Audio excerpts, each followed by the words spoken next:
Hey, what up? And welcome back to our Skyblock playthrough. I have just finished making us some soul soil, so I suspect we'll need some of that today. But we're going back to the Nether.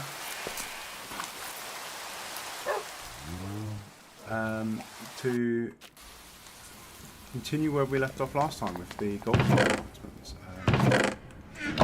Where's my bow? There it is. I'm going to put the axe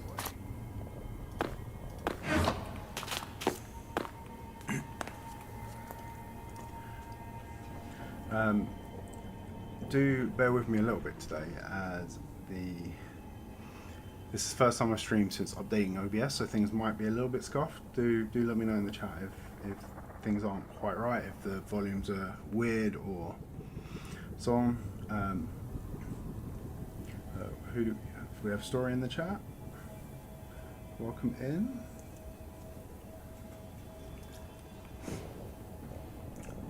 But yeah, it's been a bit busy, so I haven't actually managed to do much on this since the last. Oh no, that was not even the way we wanted to go. I don't even know the way around my Minecraft world. What is going on? So let's head back and actually head to the gold farm this time. But yeah, I haven't had much time to do much since the last stream. The only thing I actually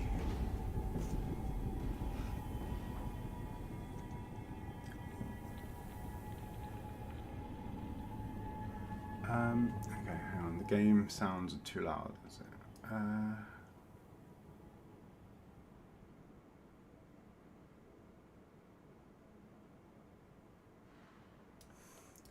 Let's see. How is this now?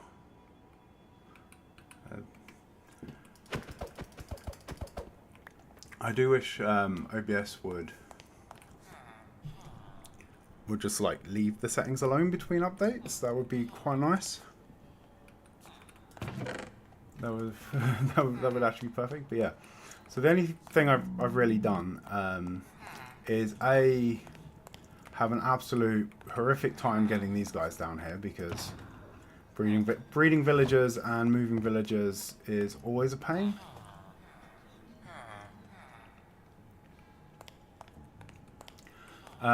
And then I had to rejig some of this. Oh, what are you doing down there?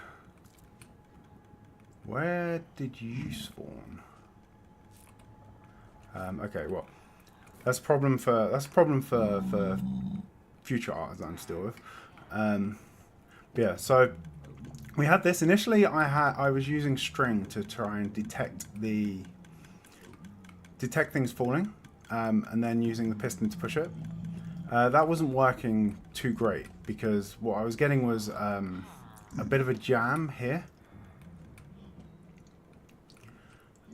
And stuff wasn't getting successfully pushed along this ice path. So occasionally things would get pushed along and they'd hit this would be extended, they'd hit the slime block and they'd be stuck here. And then they'd never get pushed onwards. So I took the string and the observer out, and I put, instead in its place, I've put this little clock here. So this is just going around constantly, and then every so often it will send a short pulse into this this sticky piston, which will push the slime box that way. So anything that's here will get pushed, and then after that, we send a pulse all the way down here, which then activates this one. So this one will fire, and then this one will fire just after. And there's enough delay here that anything that's here makes it. This one's fully retracted before anything from there gets pushed along. Yeah, and then I added these filters. So all these are doing is these three filter the nuggets, and this one filters the ingots, and at the moment it's just pushing those into chests. But what we need to do is get that to construct us some, turn all of that into blocks, and then we need to get it up here and into this this little storage setup, which I'm not sure I like anymore. I think I actually want to have it along this wall. And then we need to set up these guys along here. Actually, I should probably need some more of them because we want what? 1, 2, 3, 4, 5.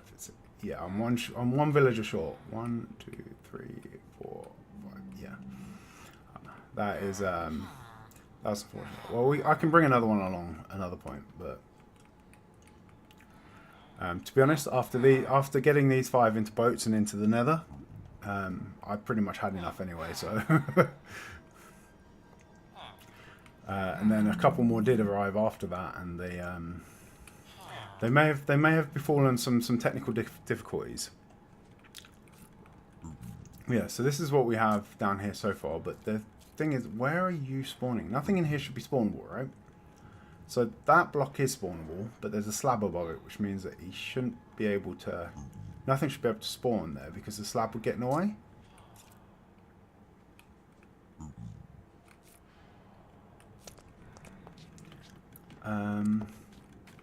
They can spawn on the ice, but the ice only has one high gap. They shouldn't be able to spawn on leaves, and nothing up here. Everything up here is a one tall gap as well, so nothing should be able to spawn there. So where have you come from?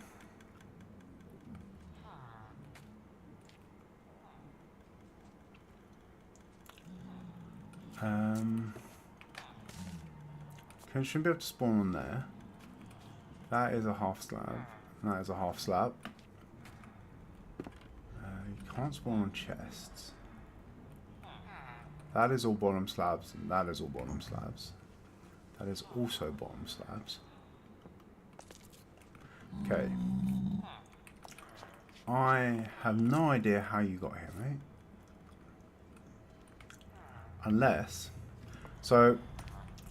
While I was using this, what I have noticed is somehow, while I am over here in the gold farm, slashing away at these guys, the zombified piglins are spawning somewhere along this corridor, and I think they're actually spawning in the windows, which I didn't think was possible because I was sure that the spawning algorithm would choose the center of the block, and then it would see that this is obscured and then not be able to spawn anything. But what I'm wondering is if the problem is to do with the reinforcement mechanic instead of actual sort of natural spawning. Because there should be no spawnable blocks anywhere around here, right?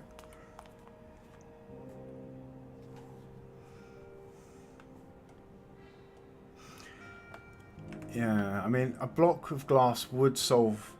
If it is what's happening, a block of glass would solve the problem, but it would look a bit rubbish.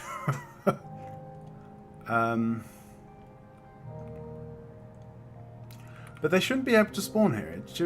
The spawning algorithm shouldn't be able to select these blocks for spawning because the top is obscured. Unless the walls do not count.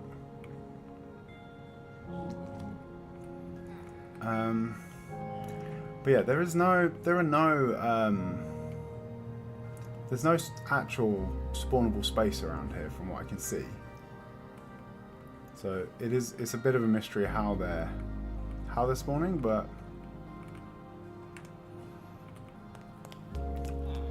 I mean, we can kind of get away with it by putting up a little barrier anyway. So if we flip that, then they can't get to us anyway.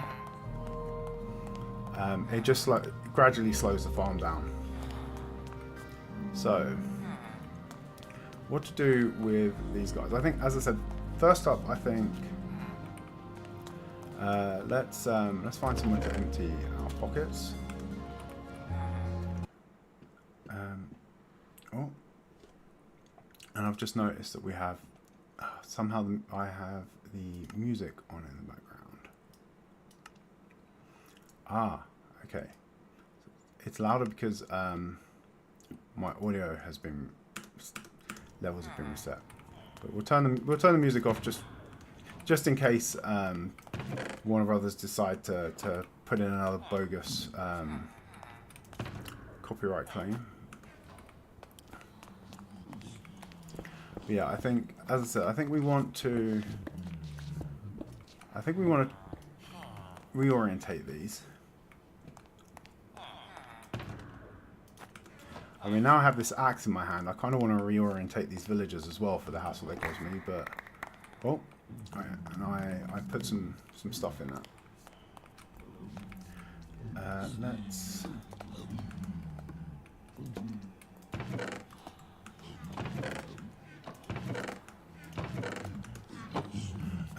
Let's put these.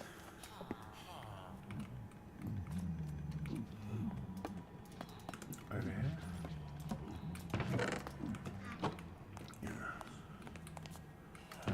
Oh, okay, these are full as well.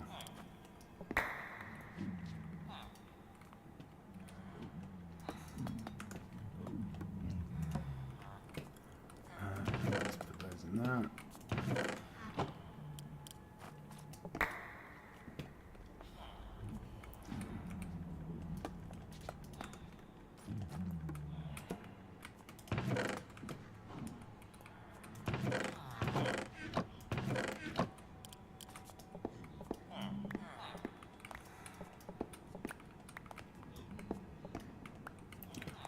Let's expand those out. Move this stuff all across. Those guys, the piglins are incredibly noisy.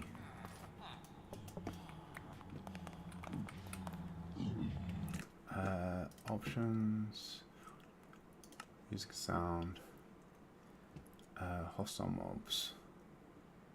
Let's turn down a bit and we'll turn these guys down even more because they're very loud.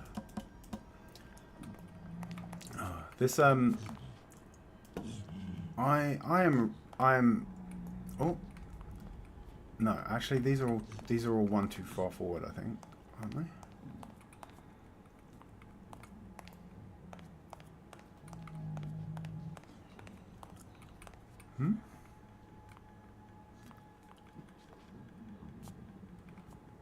Wait.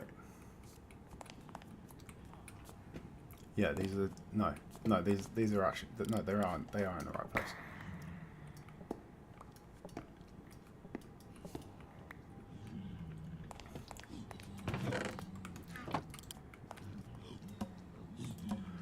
Yeah, I really have been enjoying the sounds mod that I installed a while back, and it gives things. It just makes the sound a bit richer in the game, and I'm pretty sure it hasn't been updated. So I was gonna look at updating this world to 1.21.8 this weekend, hopefully. But I think I'm gonna really miss the little all the little extra sounds. I keep wavering back and forth as to whether or not I want that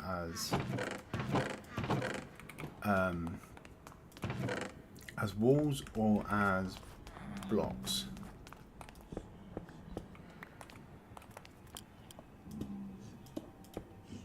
I mean,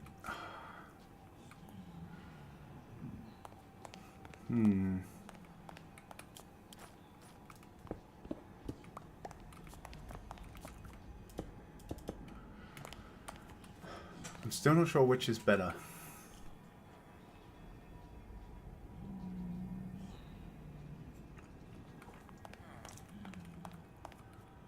Yeah.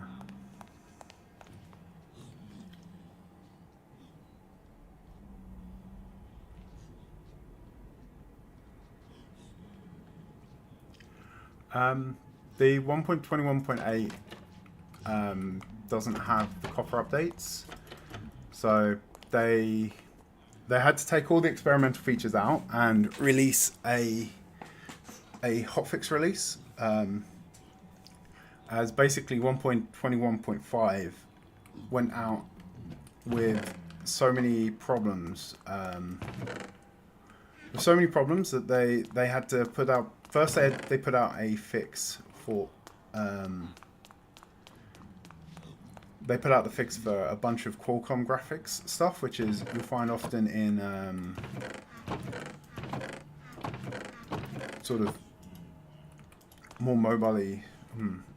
Okay, so that needs to be stairs at the top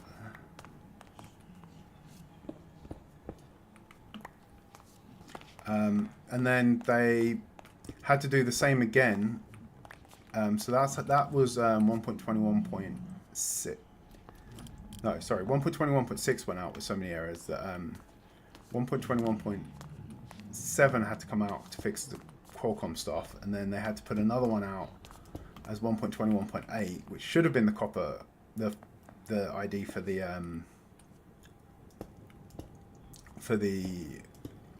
copper update, but they had to reuse that to fix a bunch of problems with Intel graphics cards. So it seems that they don't.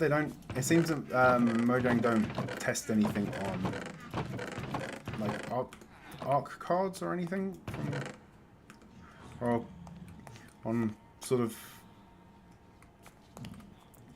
motherboard graphics.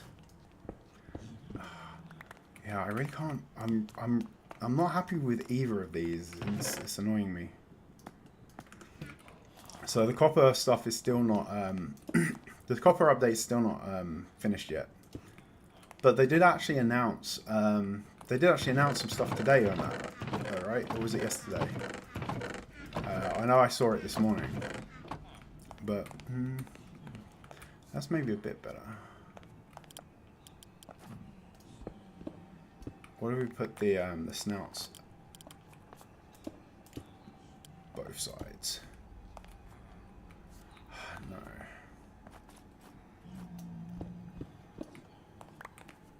What if we mix it up?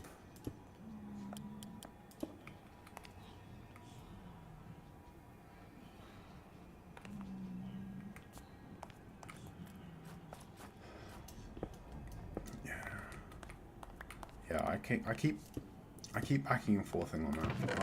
We'll have to give it some time.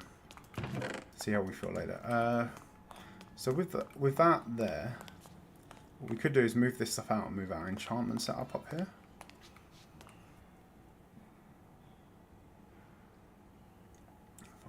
One, 2, 3, 4, 5, 6, 7, 8, 9, 10, 11, 12, 13. So we're gonna have to fill the whole corner in with books. So we should probably take this window out and that window out, and then we could put some walls in there. Do we have any spare walls? Yes. And I might move the enchantment setup from the very bottom here up.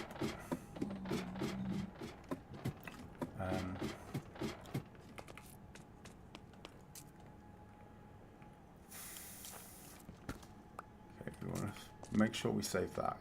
That used diamonds, and diamonds are a rare commodity. So we're immediately going to bring this up here and put it somewhere safe.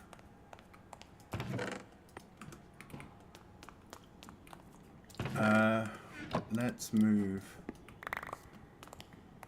this stuff over. Go along this hallway for now.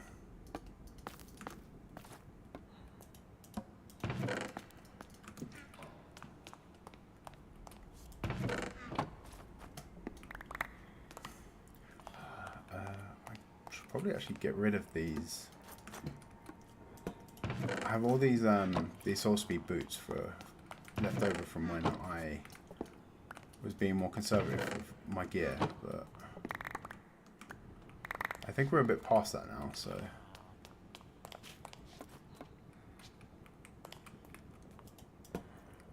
oh no, let's put that down.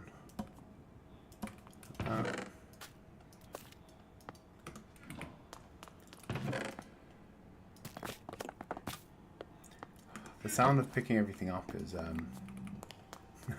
different sounds things make is quite nice as well. This is what I'm mostly going to miss about this mod. The little custom sounds for when you're picking stuff up, putting stuff away.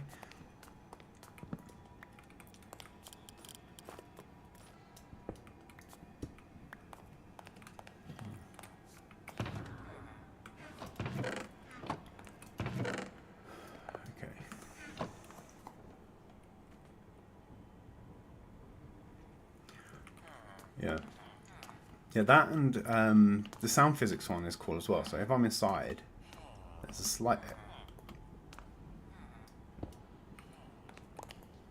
slight echo when I'm in sort of an enclosed space like this, but when I'm out in the great outdoors, then the echo sort of goes away as it would normally.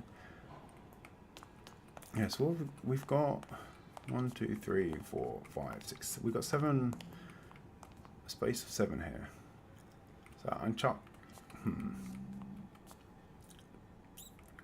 We could just get rid of all of the windows.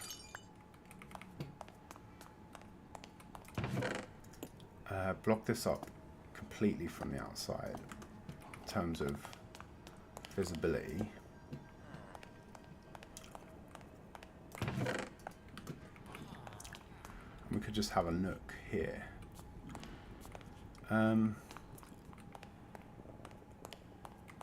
So I'm thinking,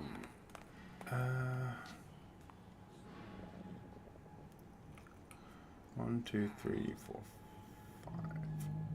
So we're gonna have we've got this 2 gap space. So I'm wondering if we put it in the middle or if we put it on either side.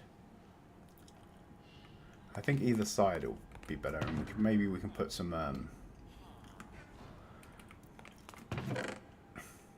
maybe we could put some barrels or chiseled bookshelves in to hold any extra books we might have.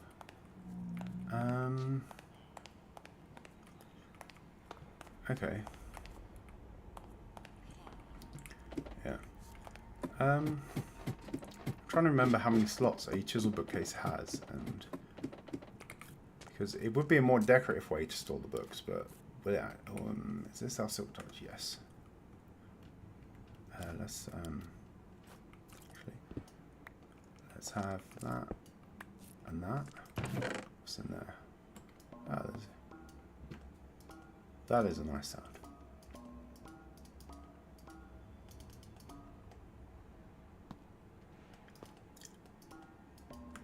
Oh. Sorry, I could get distracted doing that for ages. Okay,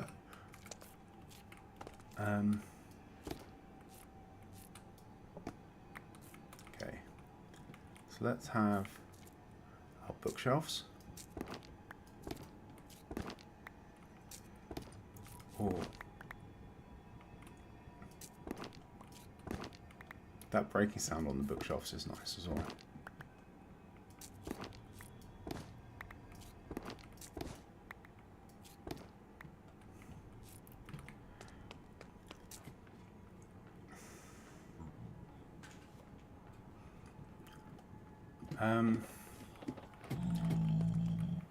Should we do it?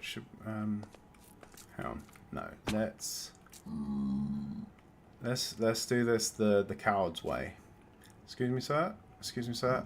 Could you have a look down there for me and see what's happening? Yeah. What do you think? What do you think? We've recently opened this space up. It looks quite cool, right? And how does it look? How does it look from the bottom? Good. Good. Good. Ah, good. I don't think he had any complaints. So I think it's safe to say that he approved. Okay. So 1, 2, 3, 4, 5, 6, 7, 8, 9,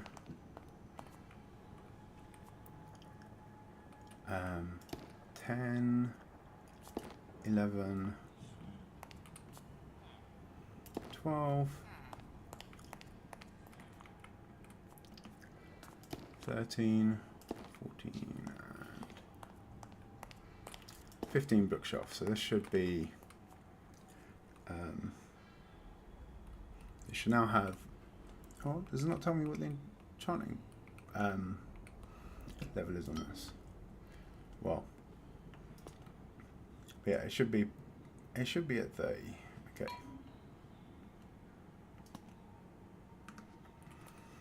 I might. So we can either just put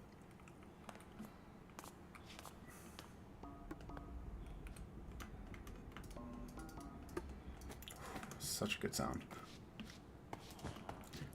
We can.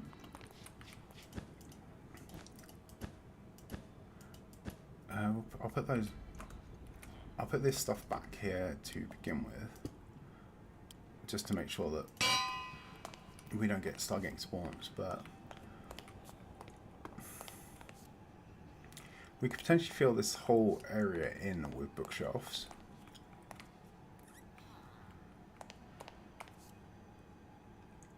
Maybe here as well. Did I bring any wood along here? No. Okay, so for books, we have some here. Actually, I think buying bookshelves with emeralds is probably the smart move here, rather than using up precious resources.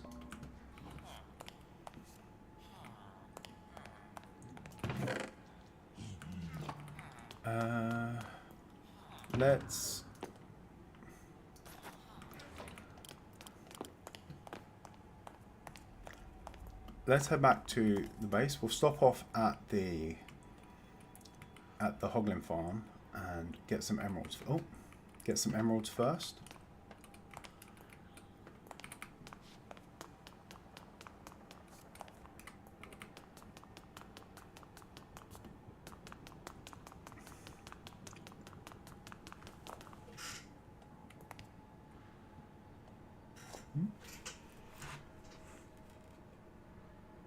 What's that? I'm not a meanie. How?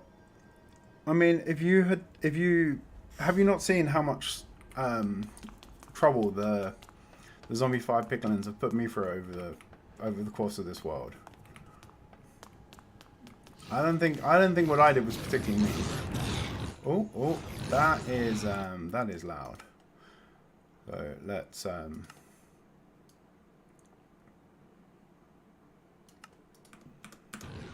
bring those down a bit more. I mean, that is mean.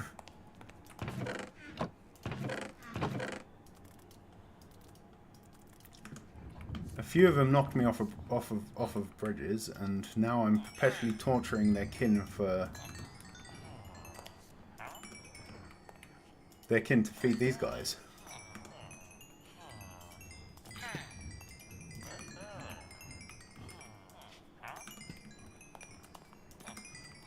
Although the Hoglins are basically spice incarnate, as far as I can tell, so I'm pretty sure they actually deserve everything they get as well. Oh, you're still okay to trade. You're not. Oh well, 3 sacks is 3 sacks is not bad.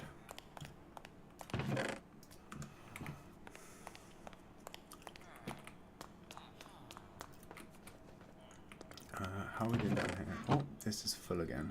Okay, or nearly full.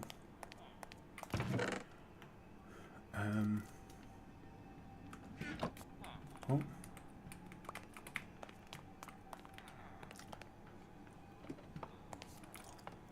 Do you think if I started throwing pork chops into the void, water would appear? How many more? So 1, 2, and a row. If I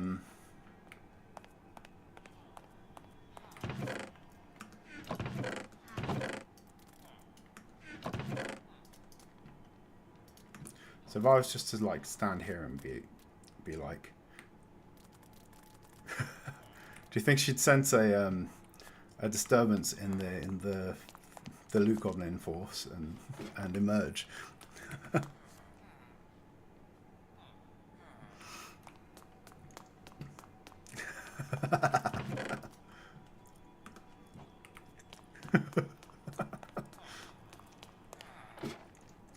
I mean, come on, look, we have so many chests of pork chops. We can at least feed the void a little bit, and hopefully, if it fills up on pork chops, see, it's like we can take these as well, and we can just be like, wee.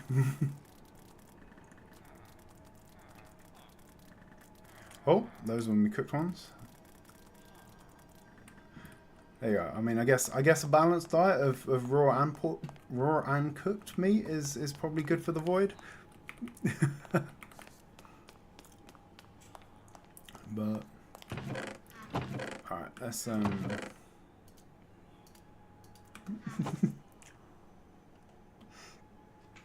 yeah. Well, yeah. Less the god of Minecraft, more just the void. I want the void to be full up. And if the void is fully fed and has no space, then it doesn't necessarily need my gear, and I won't have to create yet another set of armor. I may have fed the set that I had on in the last stream to it not long after stream. I was not paying attention and managed to effectively just walk off the edge. Okay.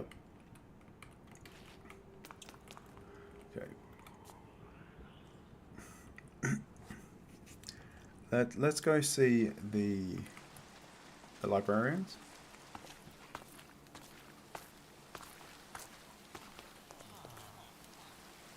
Do you have bookshelves? No. Yeah, I am getting faster at re-gearing now, though. So, I mean, the excessive amount of emeralds definitely helps. And I probably shouldn't admit this, but I have not been being particularly clever with my trades either. So, no, oops, that was not the thing I was after, but we'll have it anyway. We do need some more. So what I was finding, the biggest problem was that I was okay for emeralds, but I was being limited by the number of books I had. Which is stupid, right? Because I can turn the emeralds into books. All I have to do is take the bookshelves,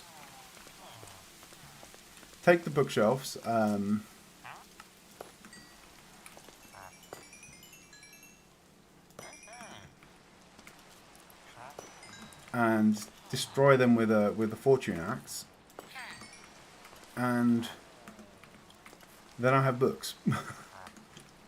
And we have an excessive amount of emeralds. What we don't have, we also have an excessive amount of leather, to be honest. So what the trouble we have is that I have been too lazy to set up a proper sugarcane farm, which we will need to do at some point, because we're going to need it for less for books and more for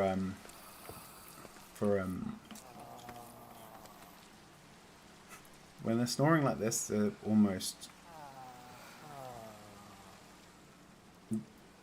It's almost enough to make me not feel homicidal against them. About them, but... Just that little snoring sound from the mod is brilliant. Okay. So we've got a bunch of bookshelves now. We've also got a few lanterns, so I'm sure they'll come in handy.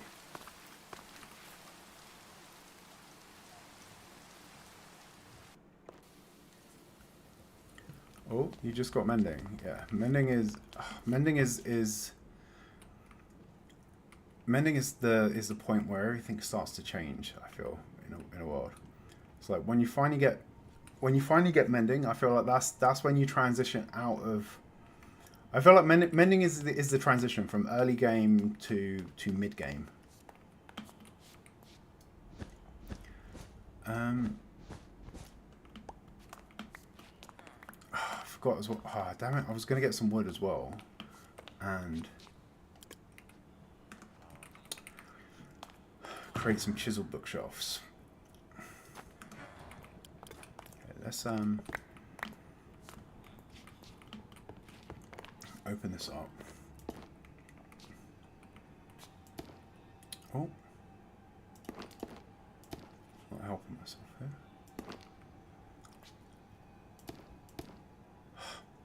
What am I doing? Where is my aim today?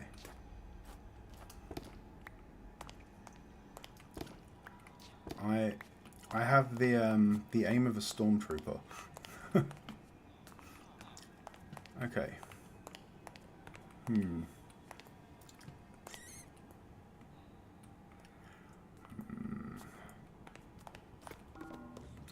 This is where things might. Yeah. Yeah, that. Actually, no. Even with the. Okay, even with the walls, it doesn't look too bad. But that one likes its flush. Yeah, I think this has fully convinced me that.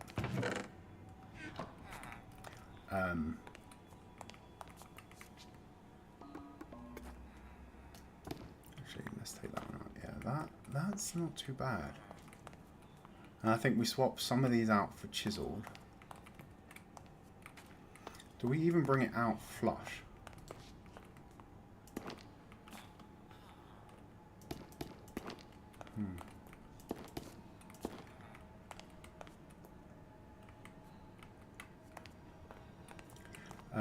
We'll swap these out for.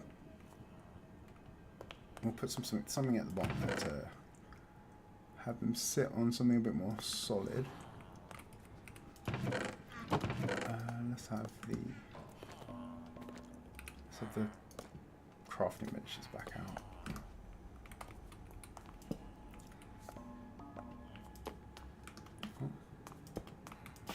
So.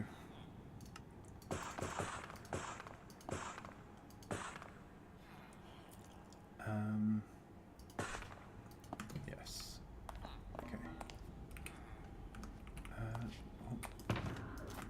Pick.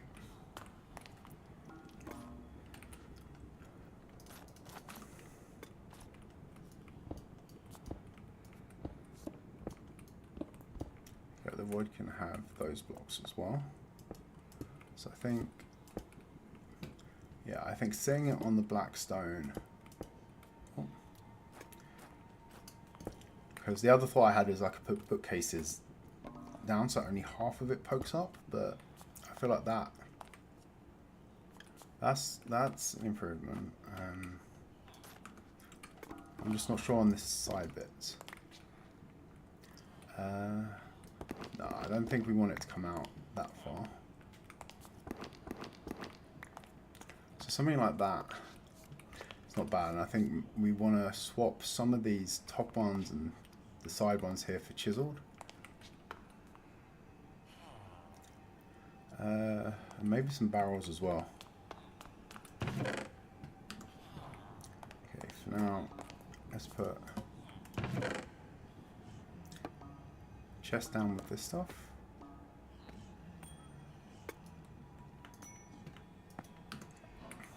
Oh, I have change from the purchases earlier. We'll leave that here as well. We're probably going to be getting some emeralds from these dudes.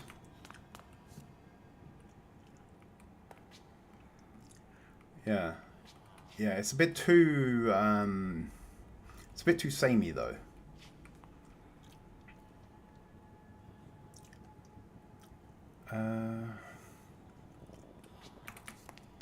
What I might also have a look at is the vanilla tweaks pack has a wait, where is my boat? What if I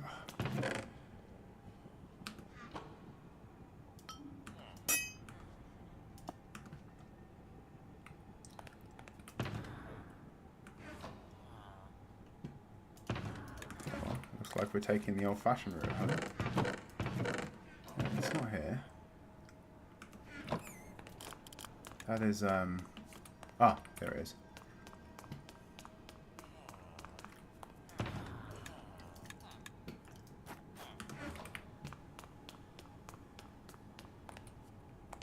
Yeah, Vanilla Tweaks has a data has a texture pack, sorry, resource pack that does connected textures for the bookshelves. So actually, do I have that resource packs? No, because it's all mixed into one with them, isn't it? Rather than individuals.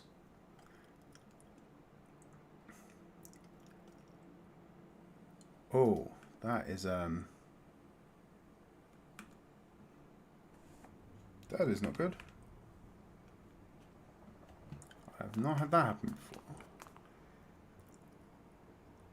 There we go.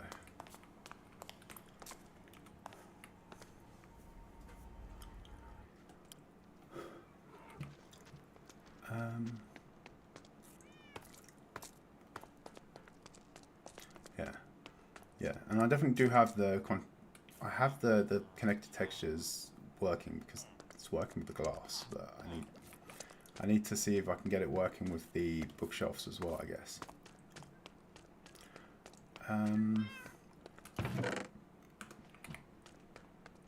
So what do we have back here pre-made?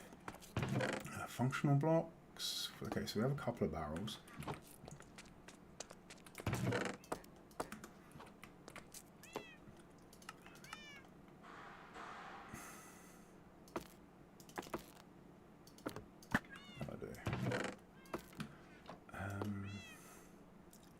So we're going to want some of these as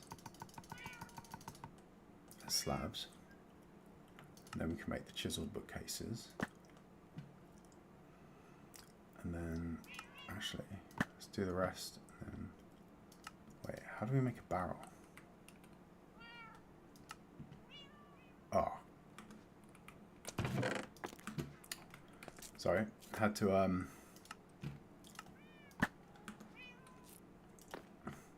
had to choke that one back a bit.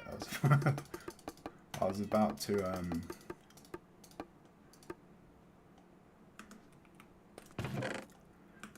really hurt the recommendation chances of the video. Okay, that'll do. So what we don't use, we can bring back and use later. We also need we're gonna need a bunch of those, right? So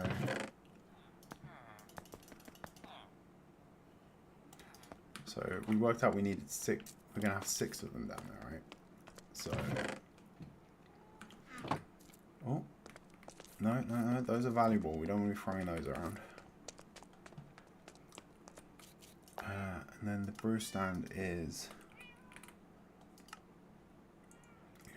cobble. We're actually running quite low on cobble as well.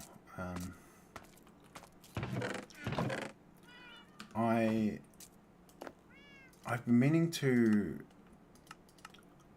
I need to have a think about a automatic cobble farm.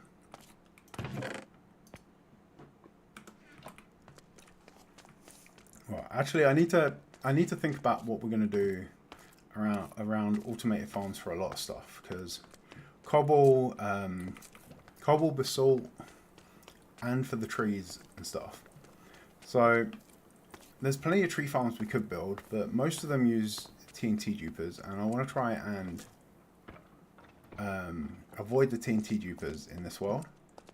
We don't really need them because of the renewable sand, and we have so much sand being generated by our desert farm that we should be able to use dispensers, just dispense TNT instead.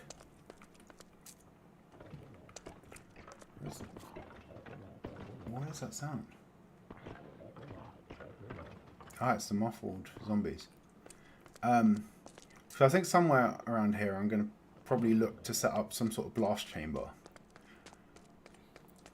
And then we'll have to get a farm that will feed stone into a blast chamber and then efficiently dispense TNT into it. But I think we'll have to come up with something where we can push the stone in, we can push the logs in, and we push all different kinds of stuff into it.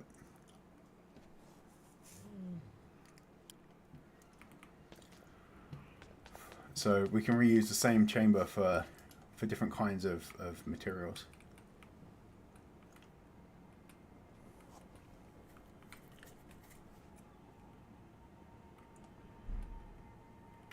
Okay.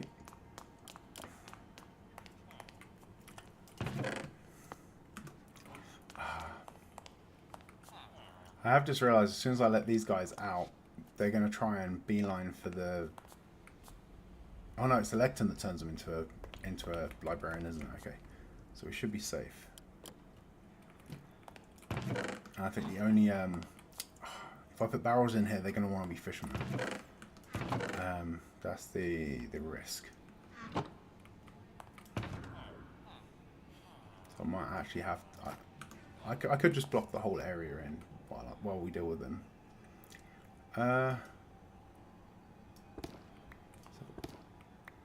Oh no, that's the wrong. Oops, that was the wrong axe. But yeah,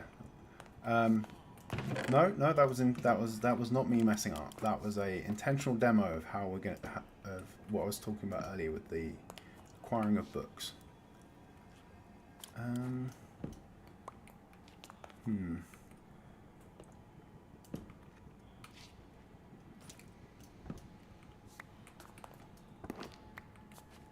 Maybe 2 of those, and then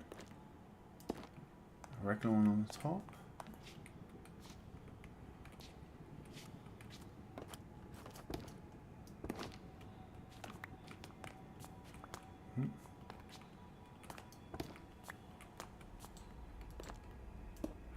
Oh.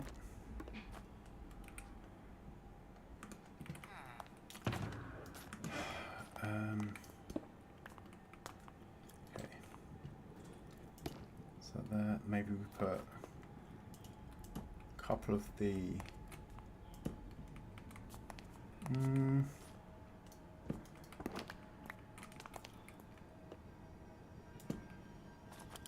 too much symmetry is going to be not very good. Oh, actually.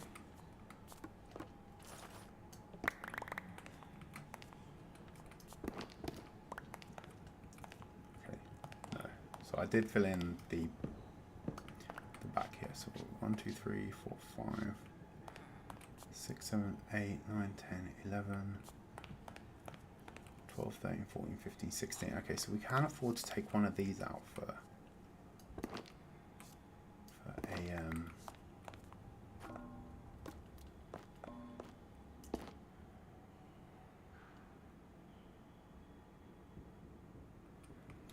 oh no, if I put the chisels one there, it's gonna count it as obscuring the others. So the only ones I could swap out would be those 2 or those 2. Let's go for the bottom.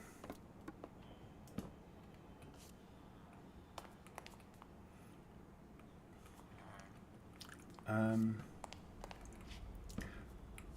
we can have a couple there. How many slots do we actually get on these?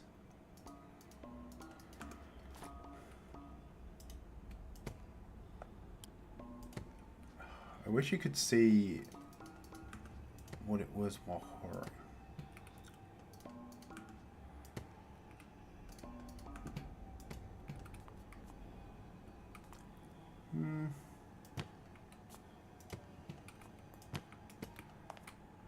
So we get 6 slots in those, which is not a lot to be honest. So you probably want to mix in some more of the barrels.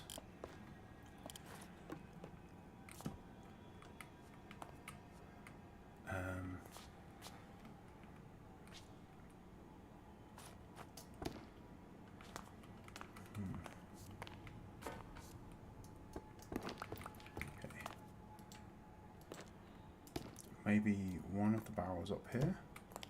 No, that is not. That's not the orientation we wanted. You would.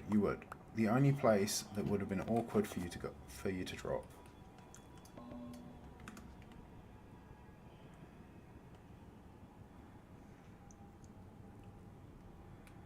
The workforce has arrived. And welcome in, Dom. And yeah, what is it? What is YouTube doing, giving you a badge?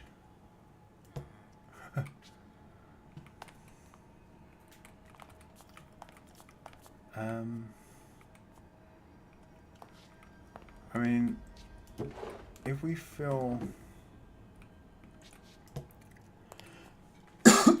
sorry, if we fill the tops in here, does that look?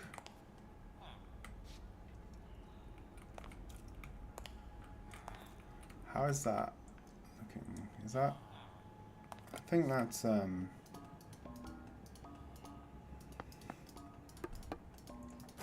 think that's starting to look a bit cozy. As much as a magical enchanting station in a hell dimension can be cozy, I guess. We'll fill some more of those in over time.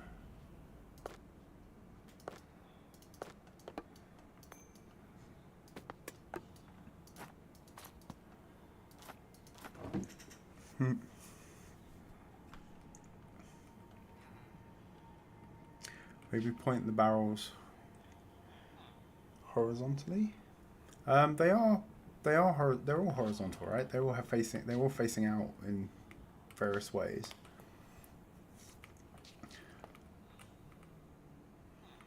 I'm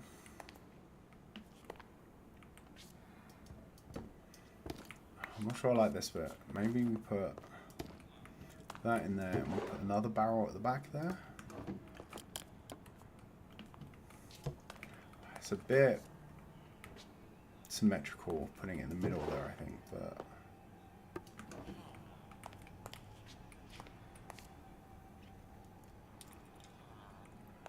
I'm not.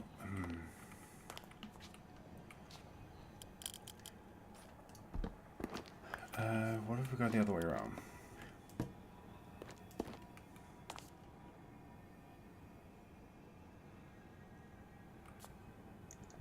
Ah, you meant put those so that have it facing up. I don't know. I kind of like the fronts though. Sort of shows that it's a sort of cupboard to some extent.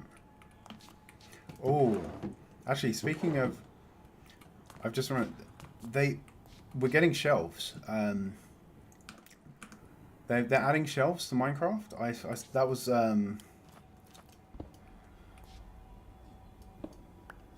that was in the update this morning, and they're sort of, they look a bit like a vertical slab or a thicker trapdoor, but they function as like a three item item frame, which I think is pretty sweet, because I like to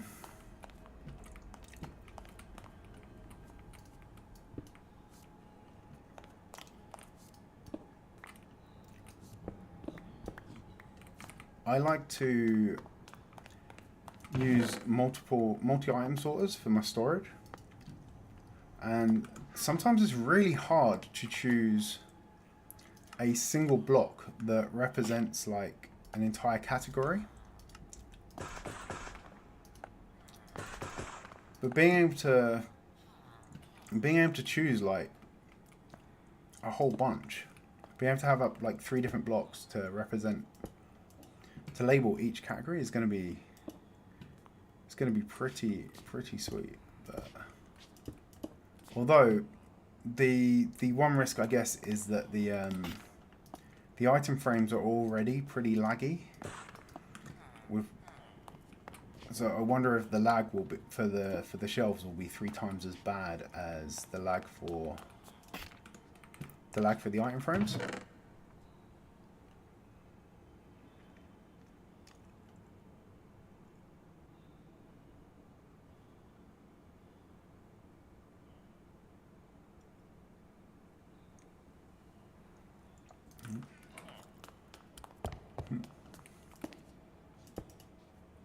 Oh, that is the. You miss playing Minecraft a bit. We can spin up a new world if you want, Dom. So, or I can spin the old one back up.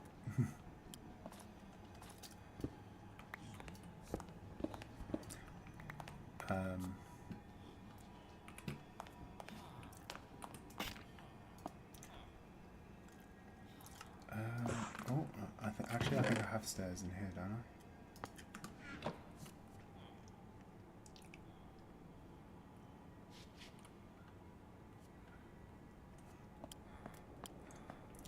I? Yeah.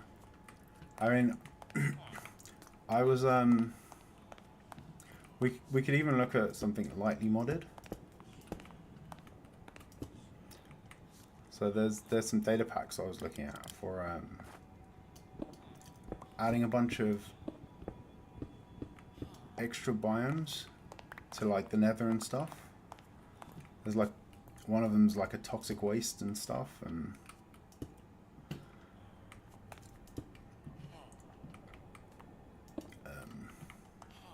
but we could have a look at something like that maybe.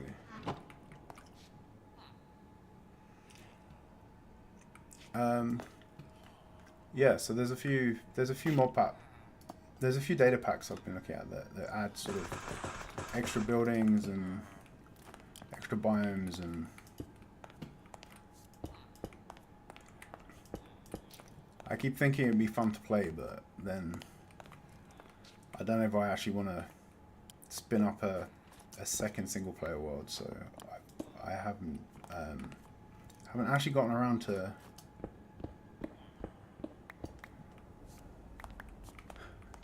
testing them.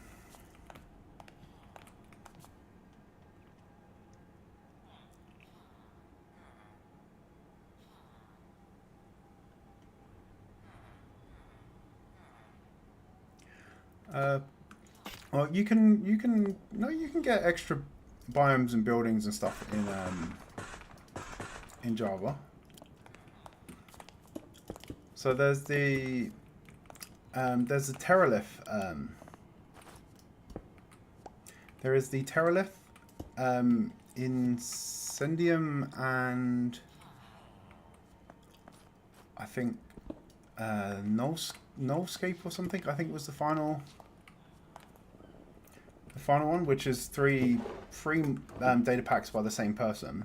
One for the Nether. Sorry, one for the overworld, one for the Nether, and one for the end. And then there's hey, that's not too bad. This now looks a bit cack, so I'll have to. I'm not sure about that either. This bit either. So maybe we.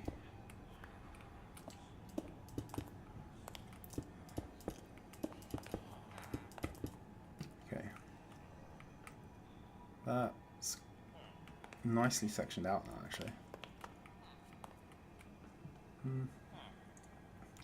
Yeah, I think I like that.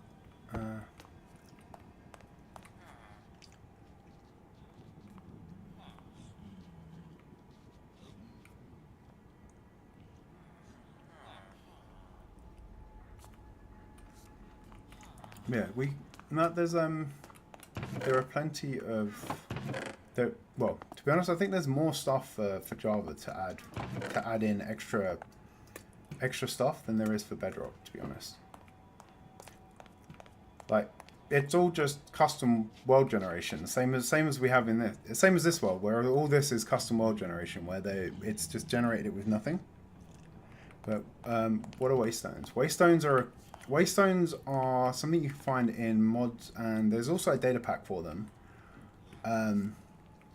that give you sort of teleportation mechanics. So you can teleport from one waystone to other waystones that you've discovered or placed. So it gives you fast travel effectively.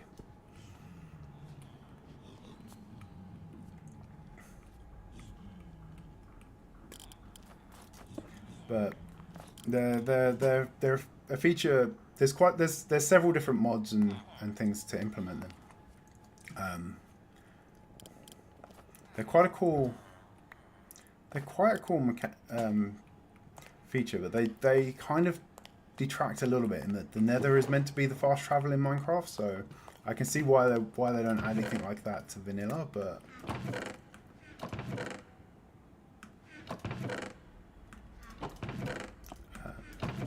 But no, for modded play, I'm just shoving junk in random chests now. Okay, so I think this is a cute little enchanting setup now, and we have the level 30. Cool. Okay. So now for these guys.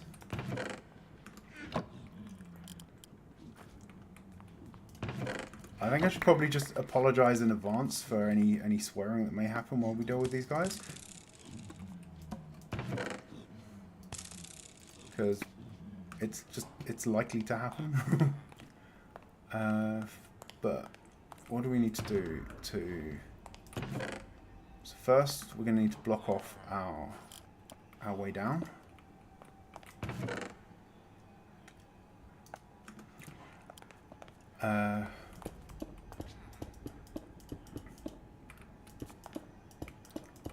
Sort of block ourselves in here a bit. Restrict the number of places these guys can go and get stuck and lost. And then let's just sketch out. Oh, let's just rough out some spaces for them for now.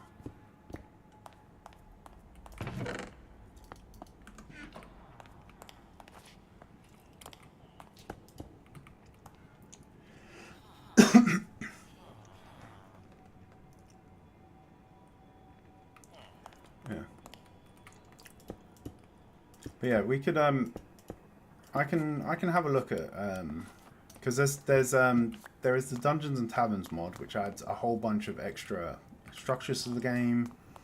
There is Terralith and Incendium and things which add a whole bunch of terrain generation. And there's a bunch of there's a bunch of stuff that we could put together. Better Minecraft also looks good. I've seen a few people playing that. I think that might actually use some of the stuff that I was looking at. We could also try Dawncraft again. Let's see if we can actually get through it this time.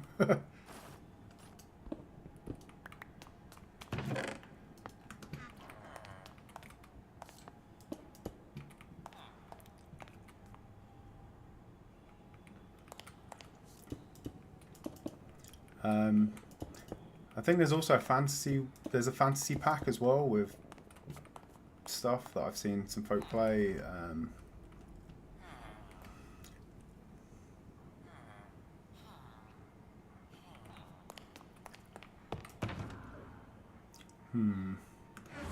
How am I going to get these guys into their slots? Let's let them out of the boats for now. So can I just bully you guys into a hole? No, you don't want to go, do you?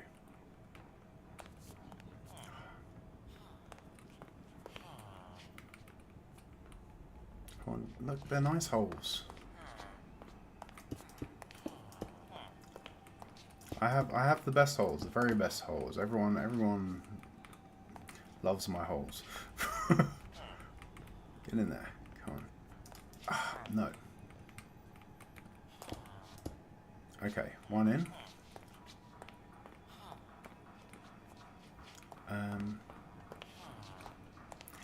So if I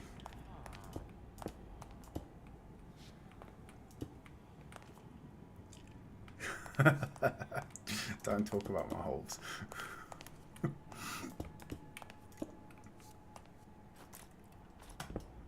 I mean, I don't understand what your objection is. Everything there was PG.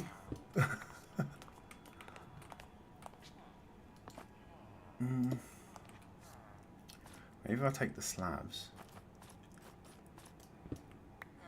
You can't get out of there.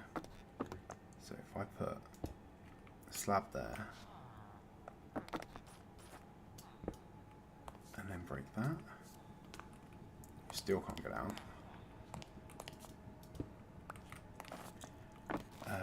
But maybe some of these other idiots will want to come and chat to you.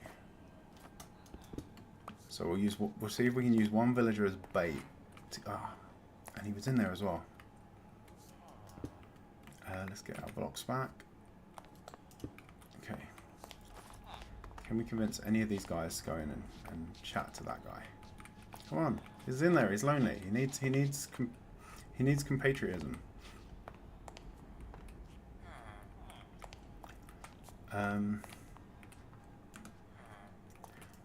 Actually, what if I lure you in there with shiny workstations? Yeah, so if I take a workstation, let's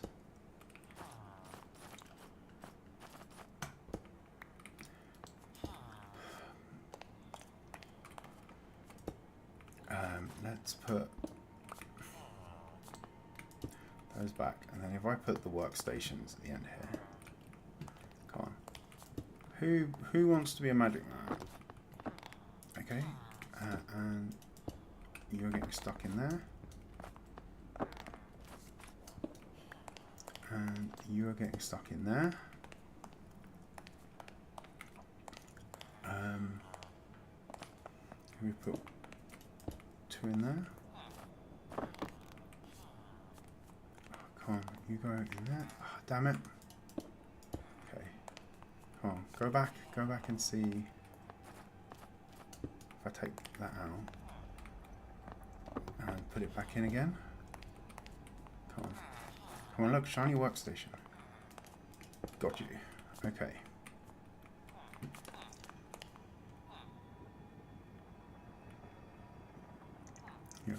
I mean, beds actually work fine for...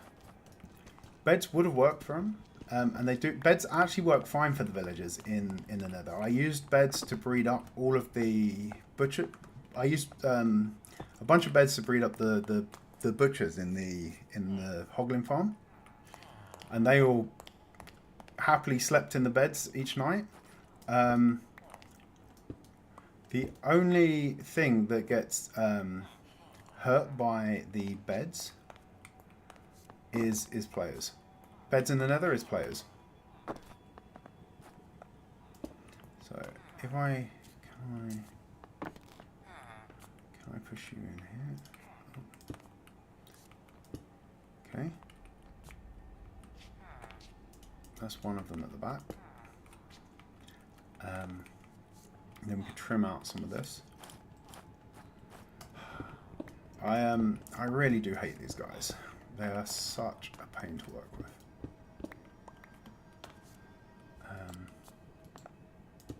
Okay, so you two are done. I just got to get you guys back towards the back of things now. Damn it.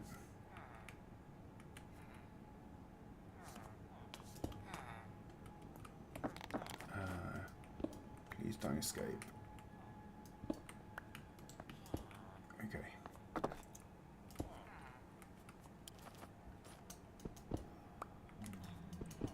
Okay, so none of these can get out. So if I put slabs there, first I need to get rid of brewing stand.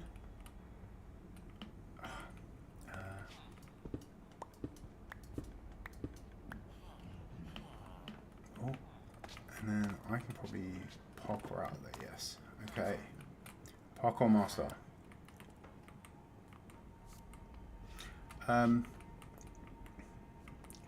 Yeah, so beds will explode in the nether, but only for players. So villagers can sleep in the nether all they like. The only thing that can't sleep in the nether is you. Like, everyone else is fine, it seems. Okay. Yeah, you are in there. Snug.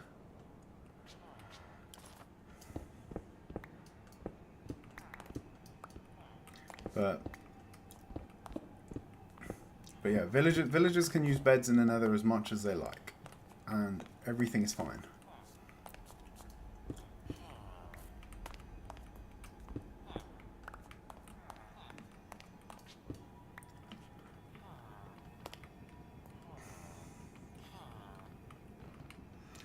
But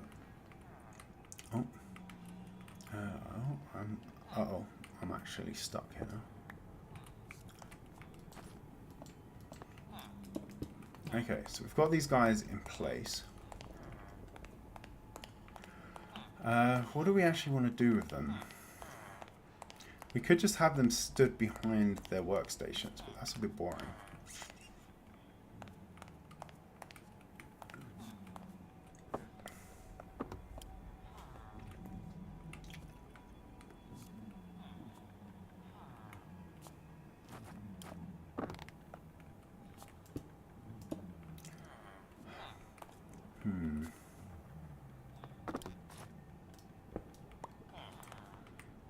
I need some way of stopping them from getting up onto the... If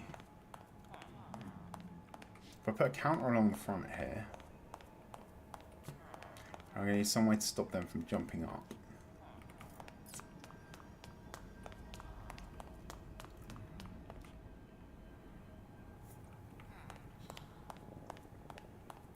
I don't like these spawnable spaces at the moment. So, right, we can at least we can open this back up now.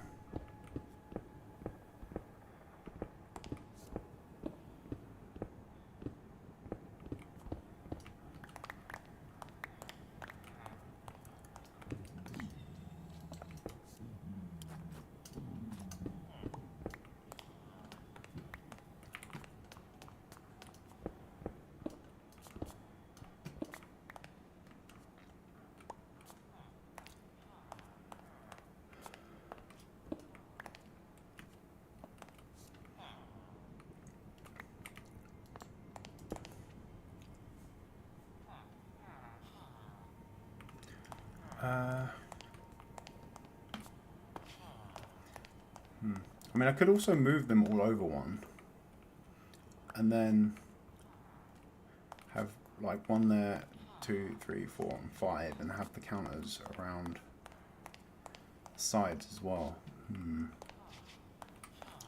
But how are we gonna trap these guys in?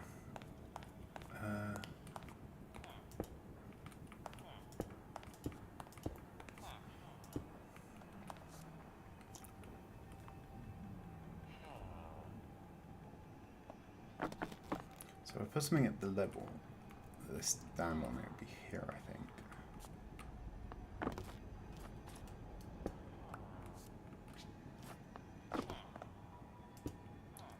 So that's a sort of good counter top level.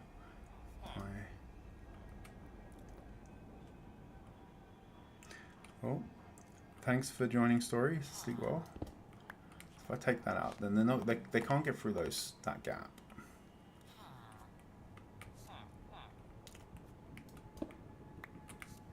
But I can.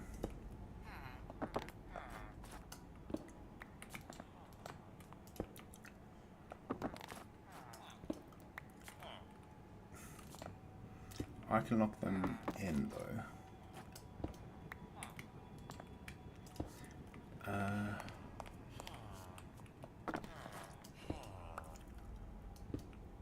So that gives us some space. Where would their workstations live though?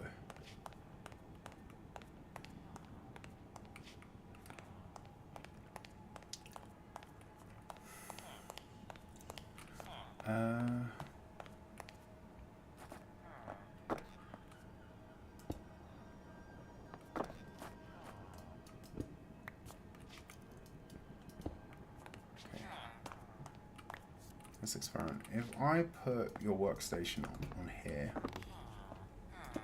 can you claim the job?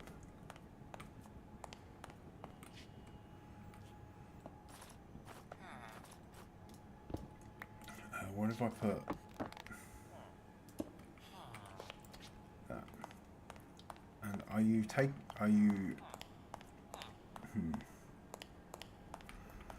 not taking it because you're being difficult, or are you not taking it because of the time of day? Which annoyingly affects these guys, but is impossible to tell. Okay, let's try. If I put that there, he can't get out. Take that out. So if I put the brewing stand there. Okay, so no, you take the job.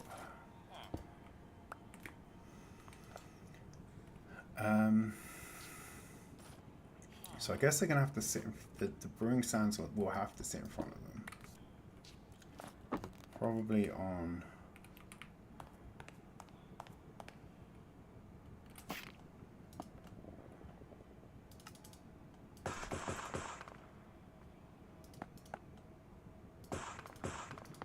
Probably on these.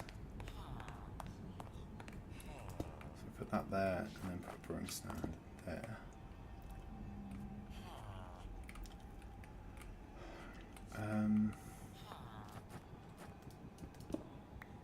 Take that out, are you going to behave? Okay. Let's block you in a little bit. So if I then take this one out, are you going to behave? Stay there. Okay. See, this I think we can work with.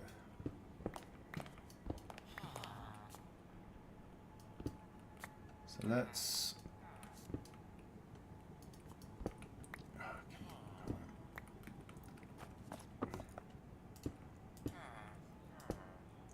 So putting them there, they seem happy enough to chill there. So then if I maybe put walls in between them, that could be enough to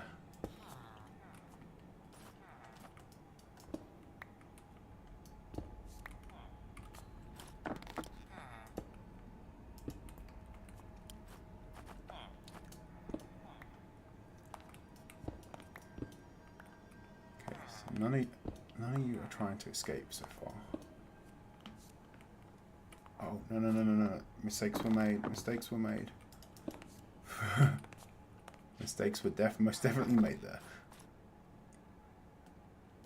Okay, let's put that there. Let's take this one back out.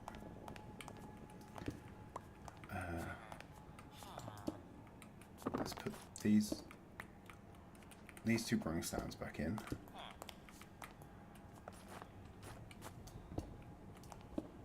Okay. So you're all in there and behaving now.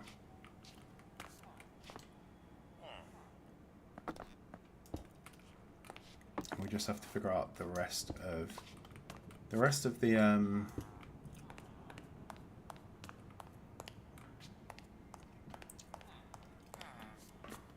nice little workspaces for you. No. Oh, no. Okay. Wait. Hang on.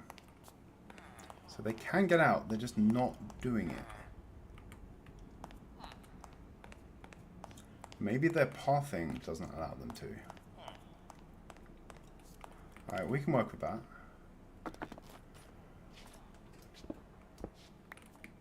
Let's... And the fact that he just pathed back to where he was meant to be after escaping is the exact opposite of what I usually expect with a villager.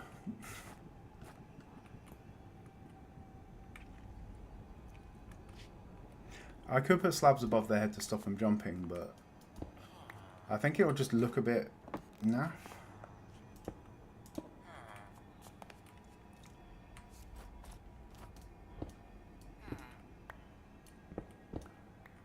Whereas something like that, maybe.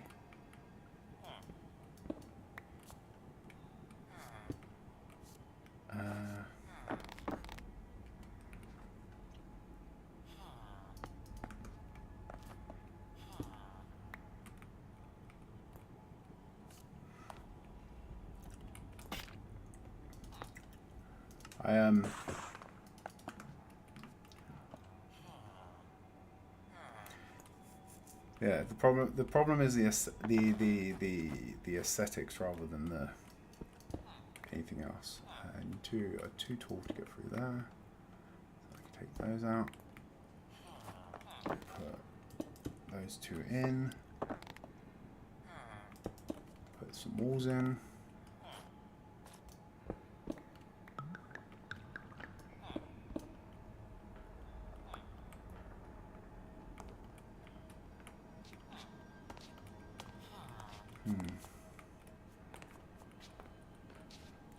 You can't get down off of the side there.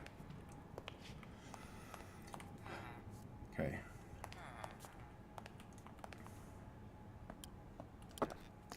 We could maybe put in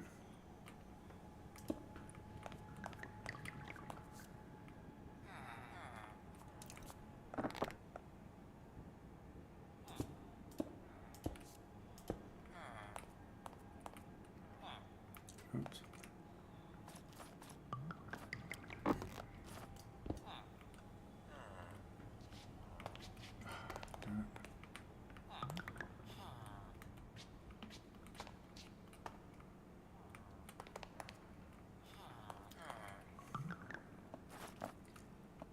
Could go for something like that maybe, and then we run blocks along the top. I mean that's not too bad. Question is then, do we actually just box them in completely, or do we let them chat with their friends? I mean, they have been a real pain in the arse, so I'm not sure if they actually, if they've earned friend privileges, just to be extra dystopian.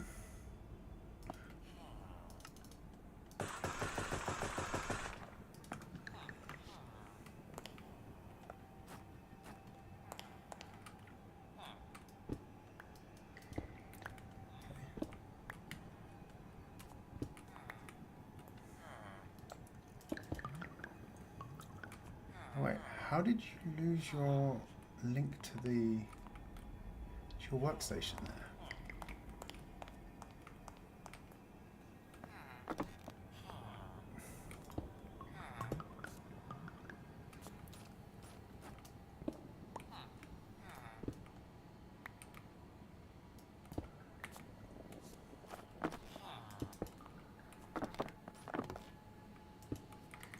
Oh, some more walls.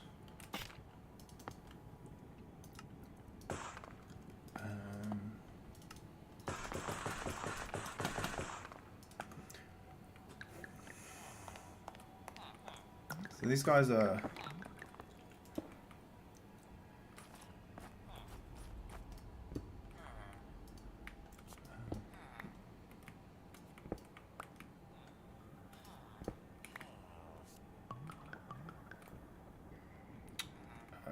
okay, that is not correct. Let's put the black stone walls in there. Let's put a block there. Pick that up.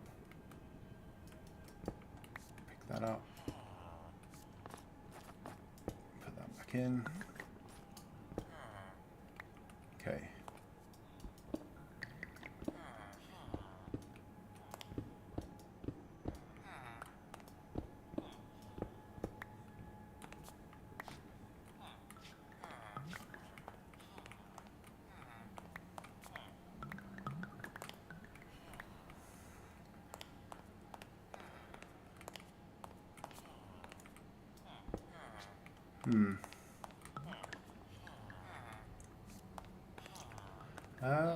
I think the more open one actually looks better.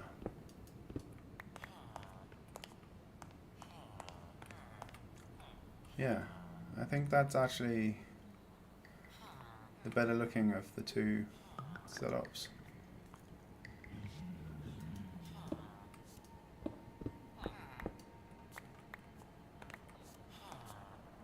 And then potentially we block them in and we run the... We can end up with an even number here, aren't we? Damn it. That was not 1, 2, not 1, 2, 3.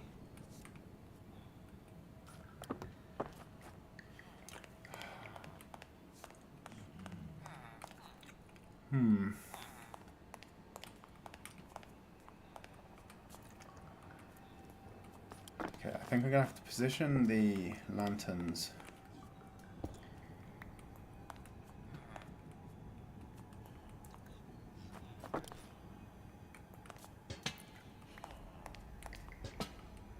based on where they would have been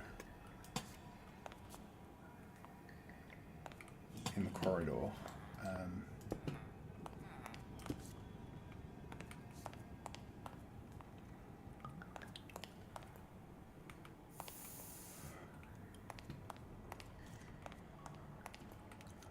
Then maybe I fill this whole roof in with the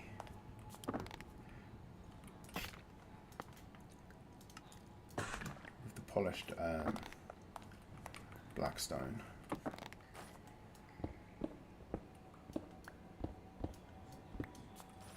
So we actually just run it all the way.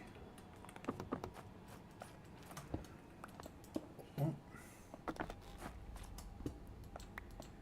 We run it all the way along there. We do the same here.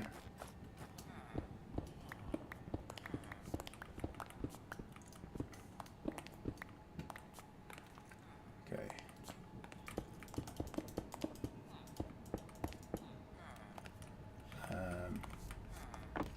Then we run the stairs along the sides here.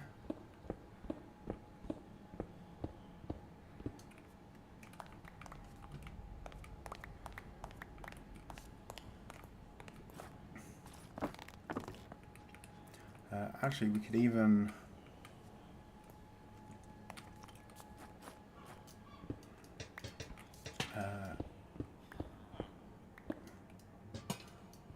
take those out completely. And what have we got here? Let's go 1, 2, 3, 4, 1, 2, 3. Yeah, so we can continue the hallway roof design along, and then we can transition into. There's enough. Okay, so there's enough of these around that I don't actually need to make any more. So we can avoid that. We'll just fill this in completely.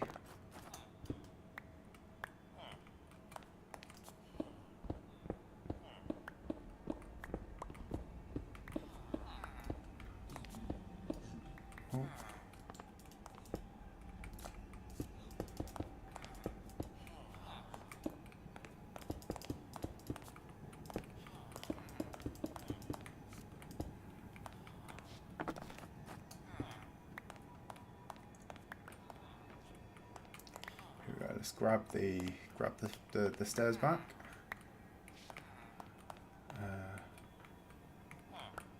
We've got all of our blocks back.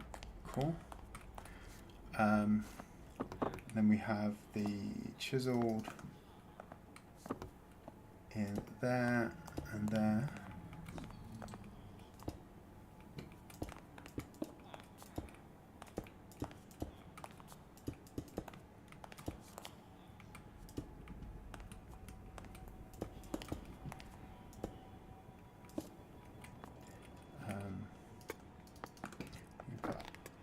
Lanterns into there. Do we have any more of those?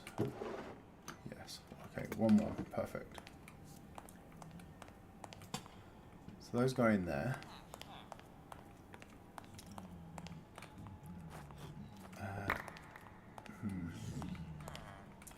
Gonna need a new home for this stuff.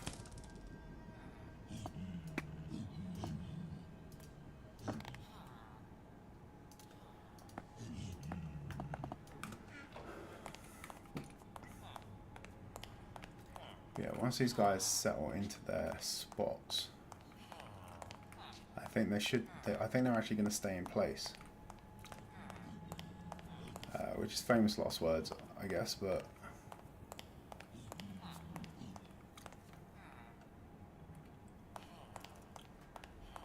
yeah, so they should stay. They should stay where they are.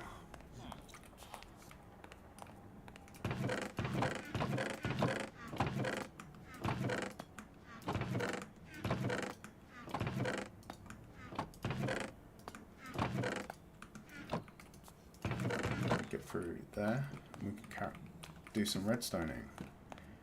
Okay, we can put the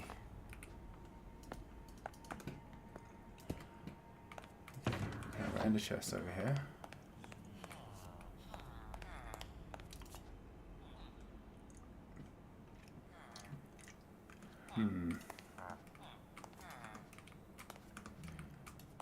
What levels do you get the gold trade at? I think I'm gonna go get, rather than try and find rotten flesh and trade with them, I'm just gonna go get some emeralds. We can lock them all. We can lock them all in, level them up a bit, and then hopefully we can get the gold trade soon. And then the gold and the lapis trade soon, and then we can they're going to be our supply of enchanting materials.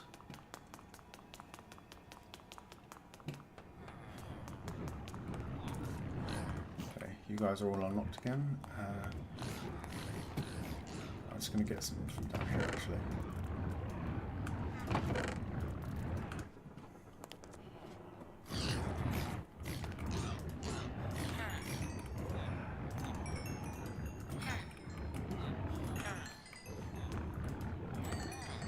I mean, I could have probably let them roam free like these guys do, but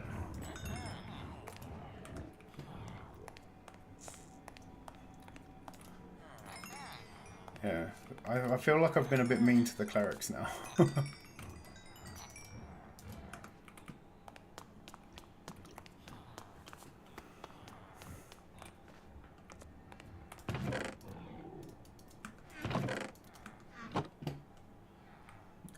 Let's go speak to... Okay, who still has open trades? You do. You do. I think all the rest of you are locked.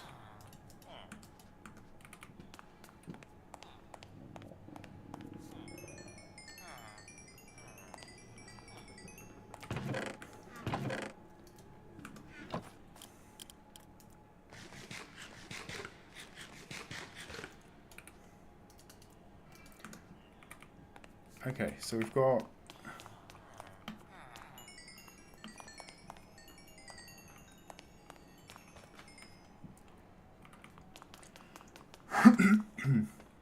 so we've got a bunch of emeralds. That will hopefully be enough for us to get our clerics leveled up. We've also got a bunch of raw meat in our pockets. We don't need that. We'll find somewhere to get rid of that in a sec. But that should be the villagers and the enchanting setup sorted now, I think. We shouldn't have to do anything more to that.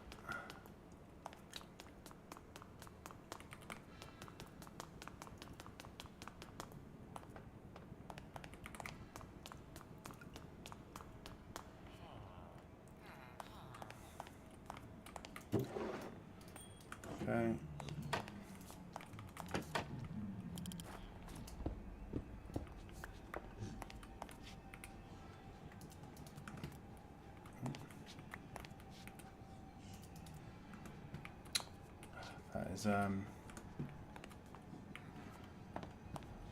That was a bad throw.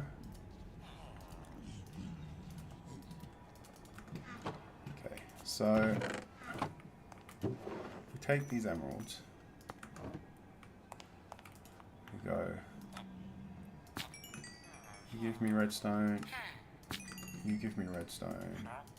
You give me redstone.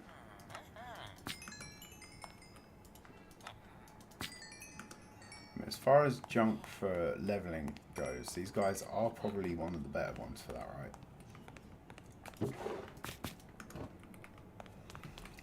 what do you have now? Okay, so you take gold. You take gold. You take gold. Okay, so you all have cool. Okay, so it looks like gold and lapis is a fixed trade at that level. So we'll put this here. Maybe we'll level them with the lapis.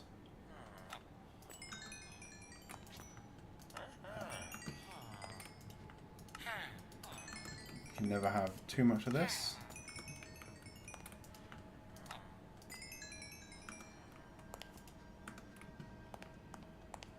And then what do you get next? Glowstone. Okay.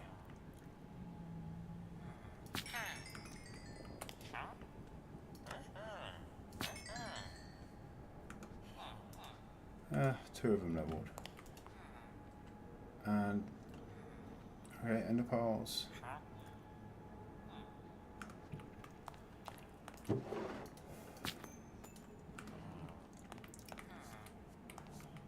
Alright, so we have our lapis sorted for enchanting. We have our enchantment set up. Now all we need is our gold stuff. No, it's this one? Yes. Okay, so you guys are all in place now.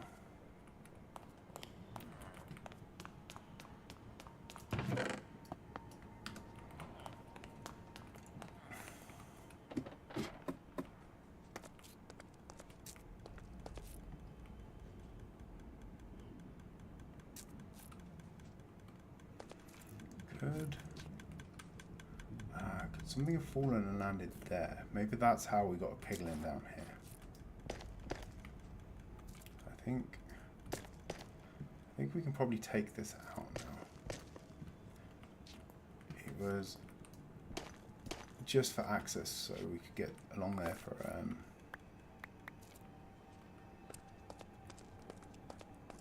get access to that end bit. But we can put a path in again if we need to get over there again.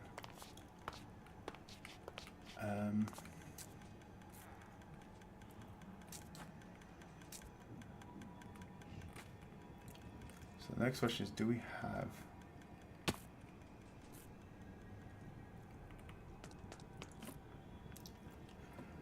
have any more leaves? Yes.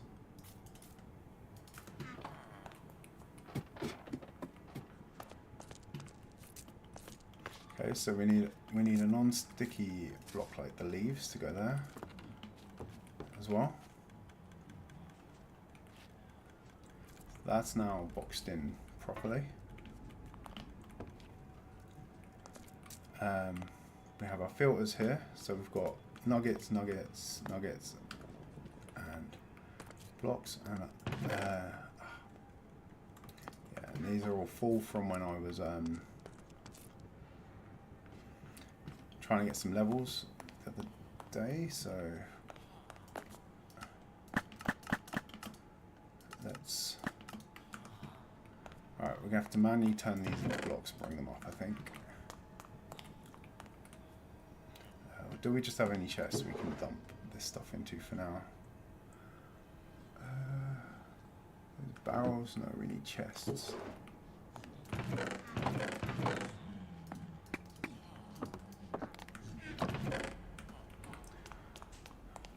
We need some chests.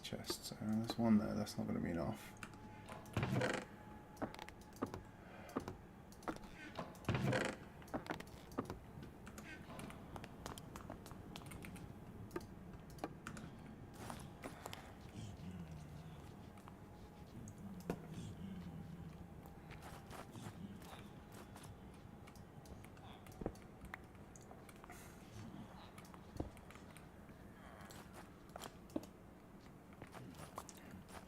Let's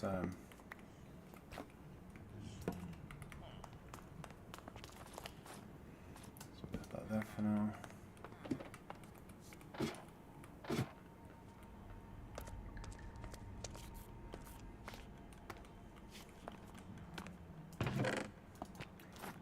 We'll shove all of our stuff in there. Put down a crafting table. Put down a crafting table that's not in the way. That was not wise. Can we get? Yes. Okay.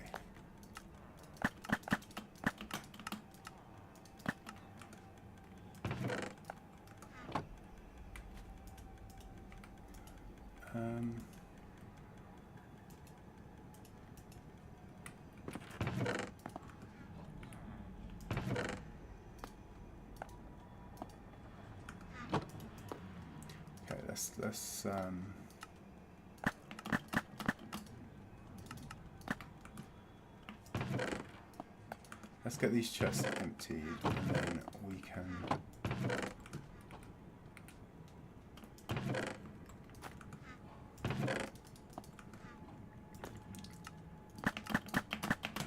clear some of this out, and then we can start looking at redstoning it. Because all of this should be an automatic process. We shouldn't be manually crafting blocks.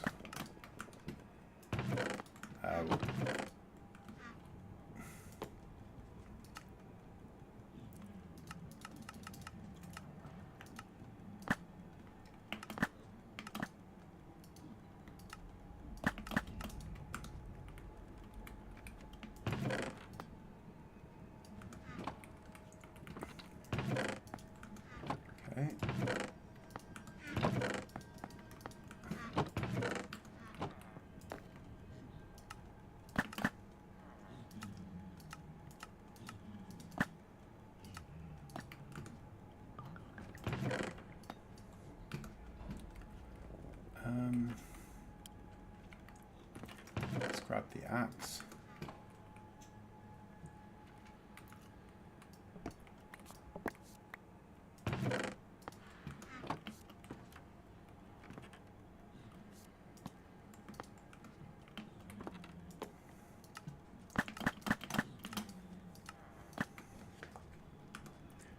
We can get the move this stuff across. Still loading that one.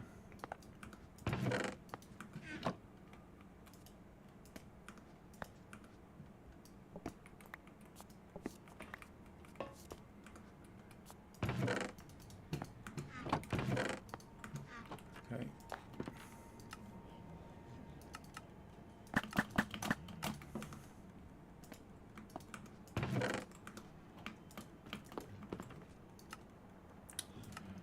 Let's get all of this stuff out of the way.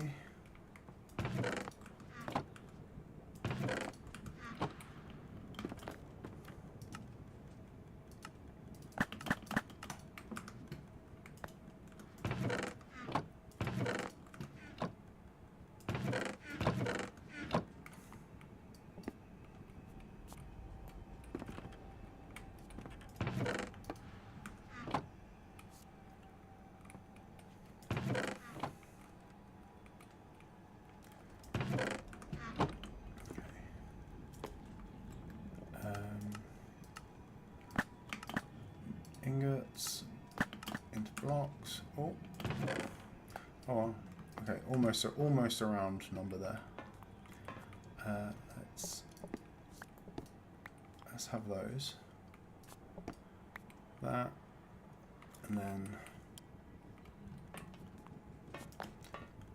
we'll have our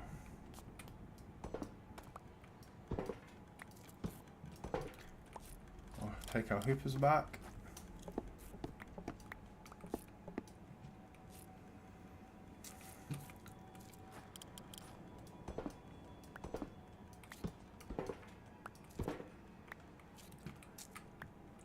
Okay, so we have all of that stuff back, and now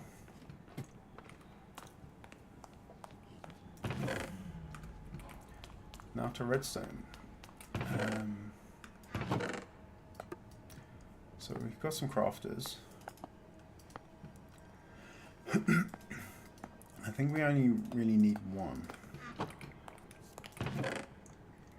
for this, and some observers. And then if we get a chest.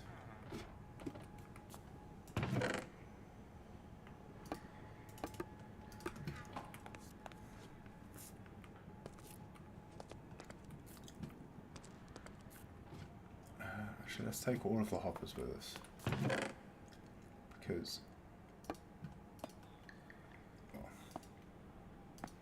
two observers, crafter, hoppers, and a chest. Okay. So if we head down here, I think probably want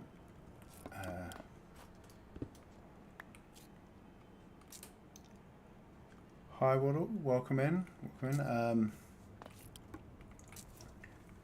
We are good. You were mentioned earlier when I was I wondered if we could coax you into joining just by throwing things into the void, but so we experimented and it seemed not.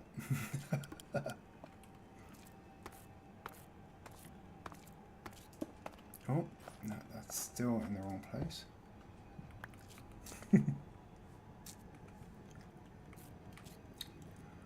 All right.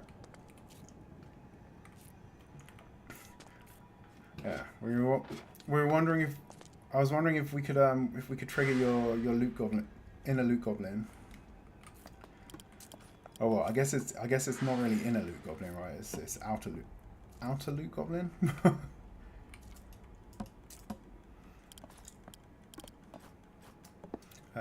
Chests are a sensible scaffolding block, right? Okay, let's can we get that? Okay, so that's in there. And then we run into there from that side. And that side. So that is now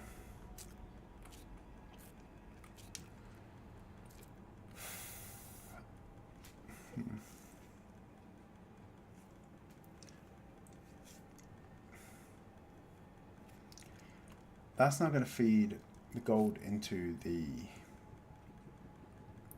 crafter.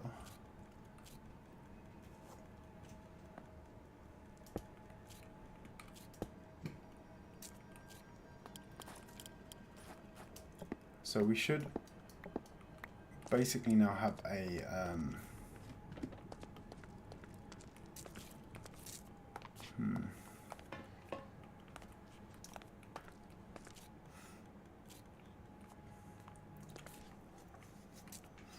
have an input into that chest of ingots only.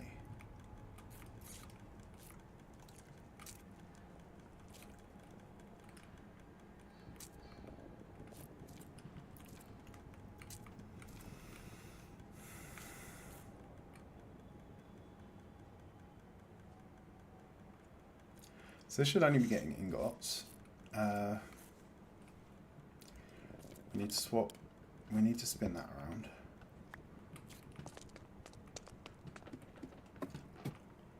But if we actually go and kill some piglins now, if we actually went and killed some piglins now, we would see.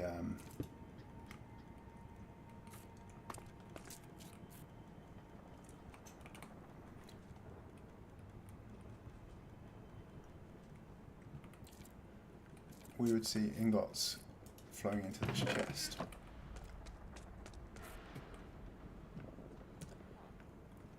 Let's give that a quick try.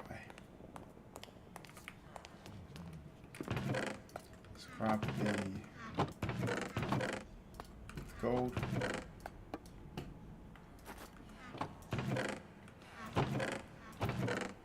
Oh, no, that chest, that sword actually belongs up here.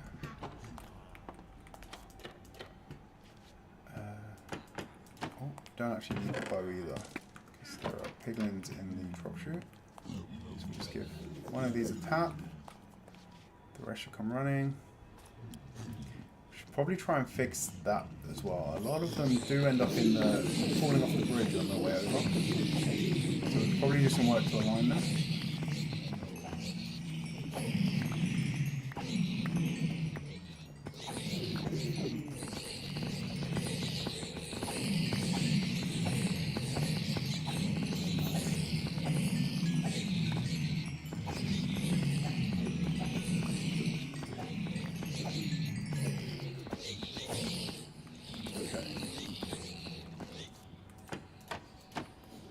That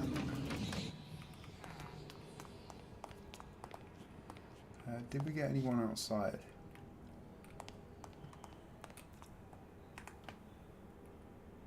No.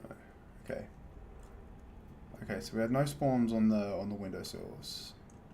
Oh, had no spawns on the windows this time, so maybe they're not spawning there, maybe somewhere else. Oh, that is not good. That is a spawnable space that could potentially have access to me. So let's grab a pickaxe. Oh, there's a slab there already. Do we have any ladders? We do. Oh, I'm already chucking my pickaxe away.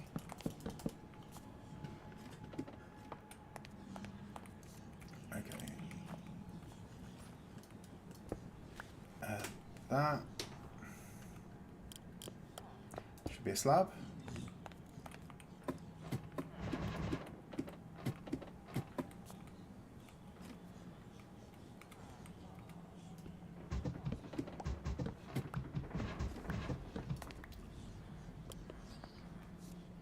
We can put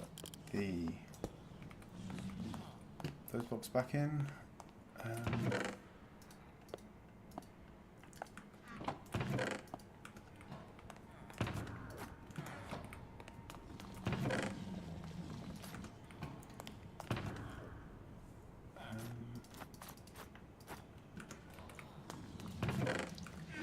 Okay. Let's okay, so alright, we've got nothing down here this time as well. That's good. Then if we check this, yep, all ingots.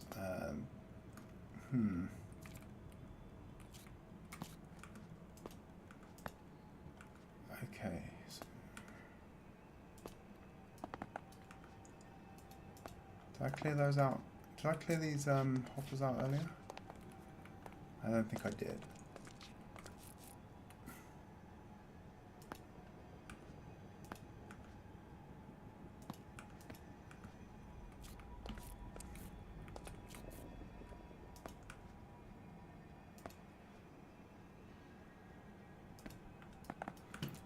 Right, so we have the... So if I need to get some proper filter items for these, I think. I should have proper filter items for these somewhere.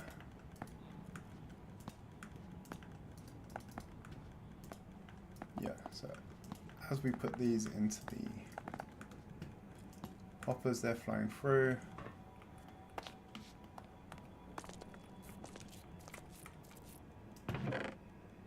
And that is filling up. Our crafter there is getting filled.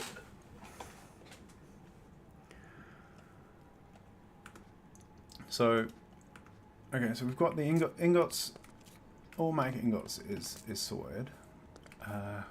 We could use a sticky piston to pull that out, put it back. That would actually make the clock faster. Oh.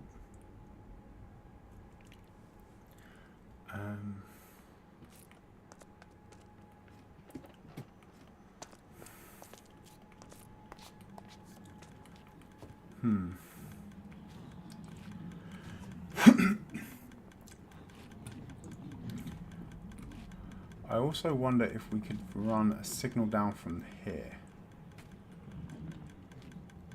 Because we've already got this clock, which is powering the droppers at the end there.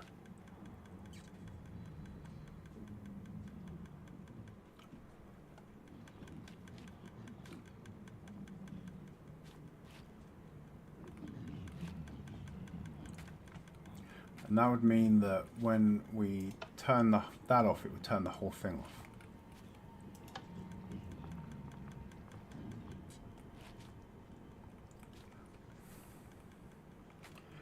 Although currently that clock ignores, well, the pushers ignore that clock, so though we could run some redstone on there. Can you put redstone? No, I don't think we can put redstone on leaf blocks, but we could maybe run it off the side of the piston over one.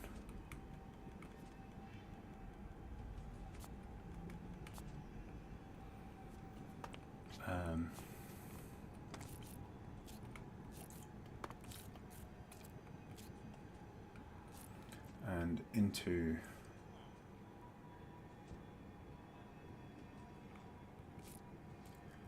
and I think if we powered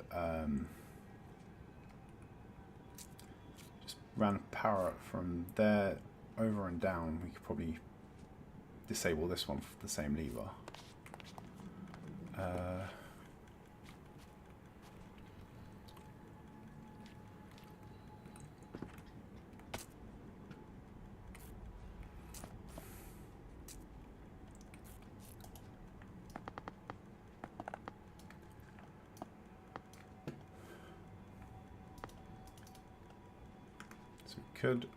We could also have these going into a block.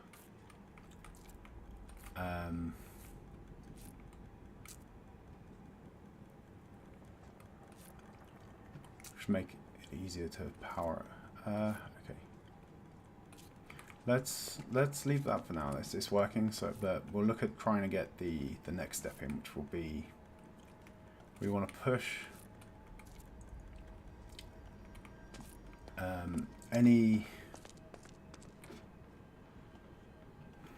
anything we create. We want to push up into a stack of droppers that will take it up into our farm here. Sorry, into our storage here. So we want the gonna need that. The sword back. Silk touch. Okay, so let's get back behind here.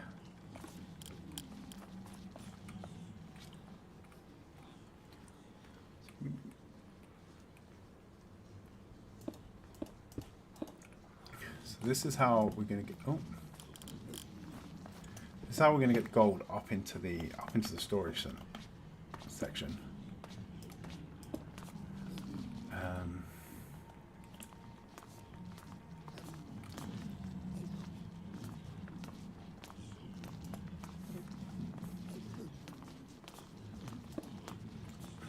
No.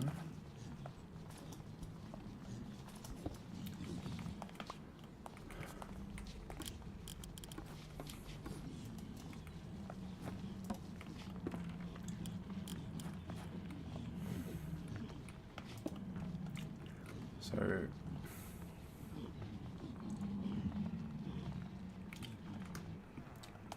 push into there, and then we'll need, where are the hoopers?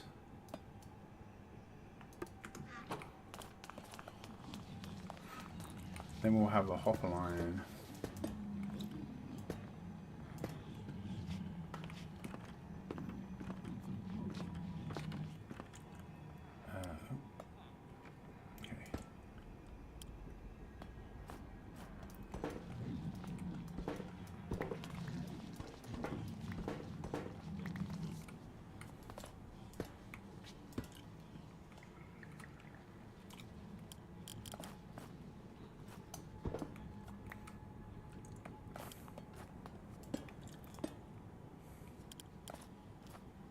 We'll have a hopper line along here.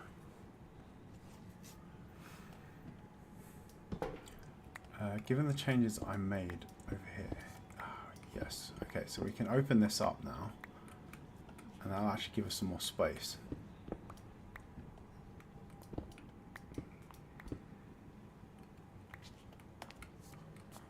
So we've got a little bit more space to work with back there now. We need slabs.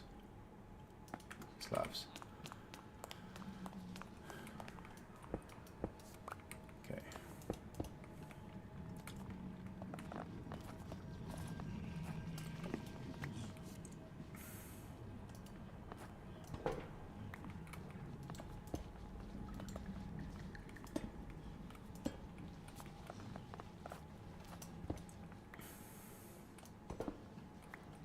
Okay, so we've got the hoppers along there. And then put the hoppers into the back of these chests. They should pull the items out. And then we put one more hopper into there. Okay. So that should feed the items into the chests.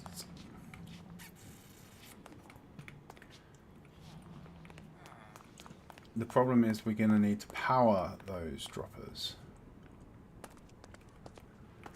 So I think the bottom here we need to bring, so we're going to need to bring the stack of hoppers down.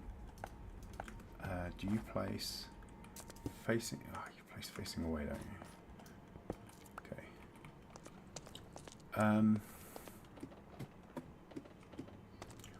I wish there was some sort of consistency in like the face side of how Minecraft places blocks. Oh no. Okay. Welcome back, Waddle. So, oh.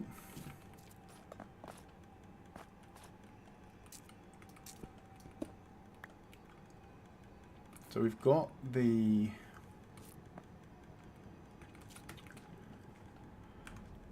a line of droppers running up. That should push any items that if we can get the powering right, that should mean that any items in there get pushed up and into our chests. But now we need a crafter at the bottom, some redstone.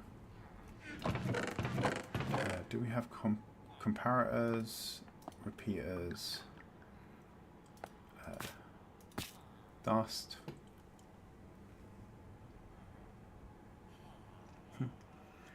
You lost number 2. Oh, it looks like you're both number 2. Tied. Oh no. It looks like it's just flip-flopping now. I'm still not sure how I feel about this weird XP feature that they've added. We're gonna need observers for some of this.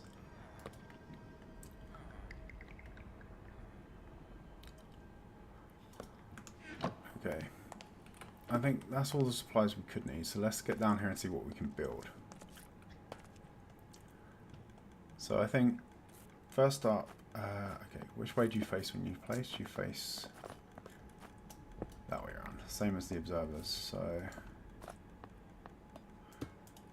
let's just get something we can place onto.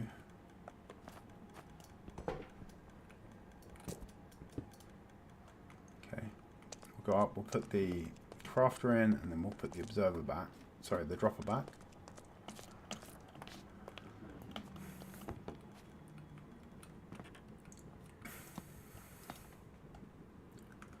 Where did the dropper go? Strange. I didn't pick it up.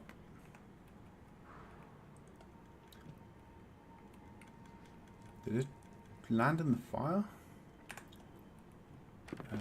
That's okay. Let's go get a dropper.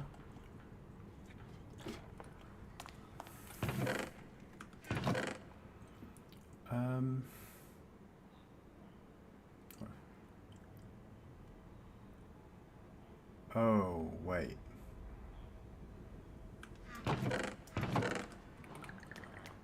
Did I do all of that with dispensers instead of droppers? No, those are droppers. Okay. Do we have any more? Do we have any more of those?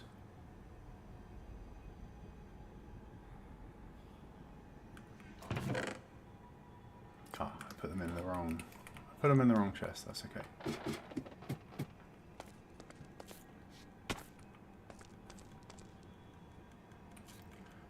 And those are droppers as well. Cool. The last thing we want is for a dispenser or something to be in there, and then to accidentally get something that can be dispensed mixed in with the loot.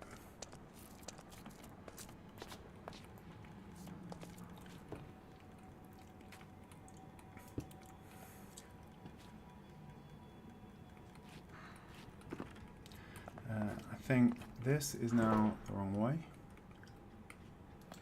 So we want to run a hopper into there.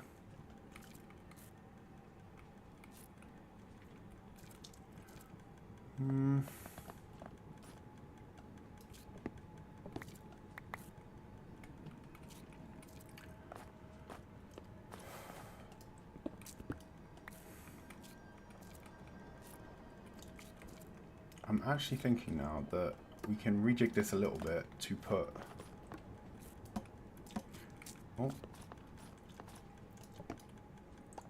a chest in here,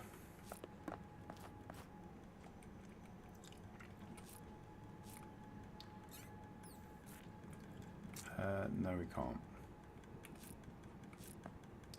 I was wondering if we could actually squeeze a chest in as a sort of a buffer. It should be fine. The crafter will push into here. This will push along. We shouldn't get that many ingots at once. So then we can take our composters. We'll put those on top of the hoppers. That just means that the hoppers can't put anything in. And we'll run a little bit more efficiently. A little bit more lag friendly. Take that out. So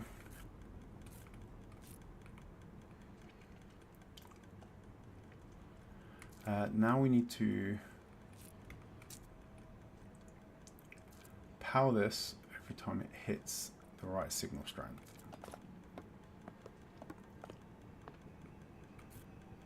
So we want to read it off of it with comparator.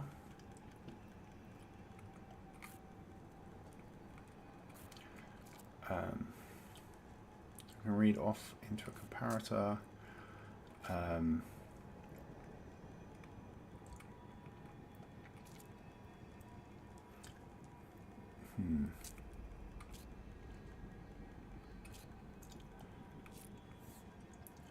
And then we need to loop back and power it. We need a bit more of a platform there as well, I think. But let's see what this does when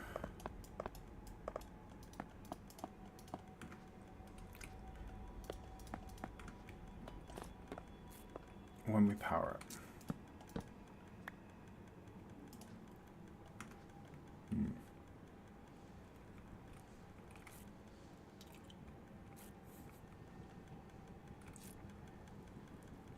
Actually, hang on, I can compare off there.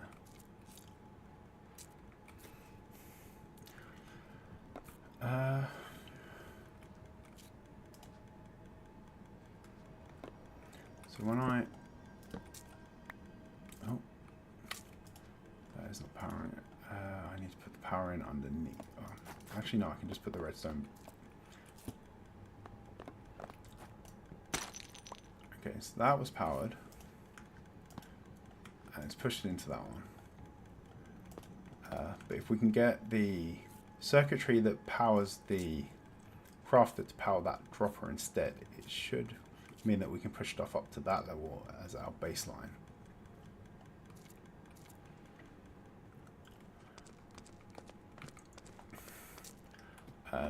As our starting point, and then we just need to, so if we can get things into, that hopper, into that dropper, we can then read off of that with a dispenser, with a observer, potentially then power the next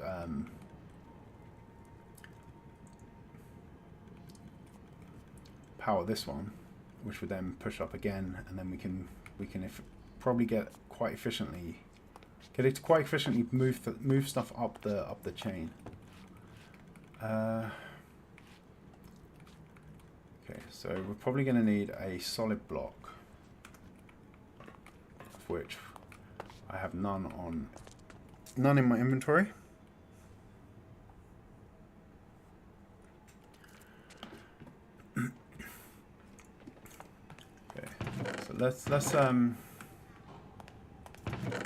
Let's get this redstone going. So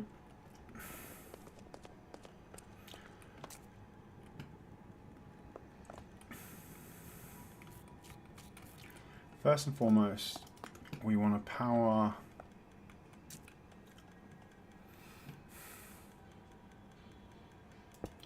we want to try and get some power into this. So we're gonna need to read off of. We're gonna need to read off of the crafter, which we can do through a solid block.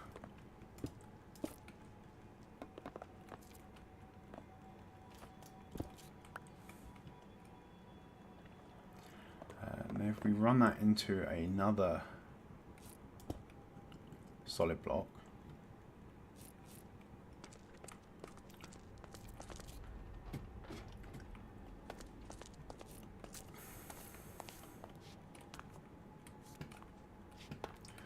so comparator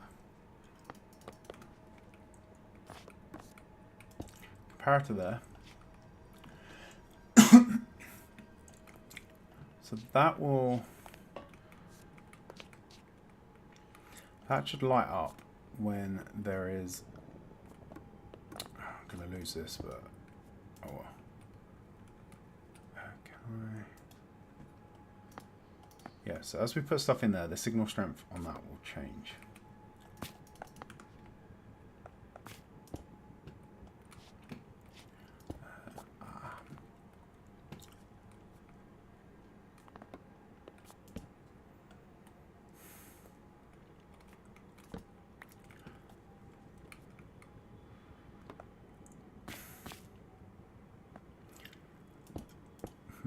And if we go dust, dust repeater. Oh.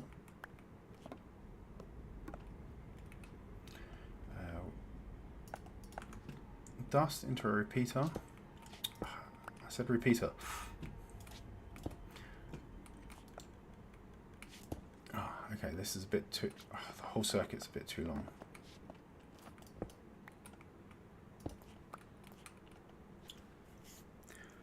So if we move this back,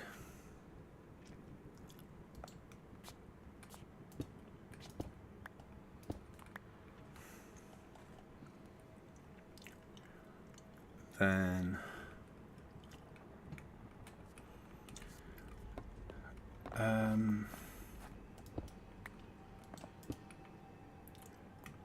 don't need that.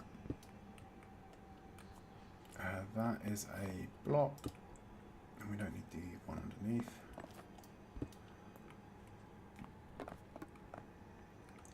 So a comparator in there. Redstone repeater.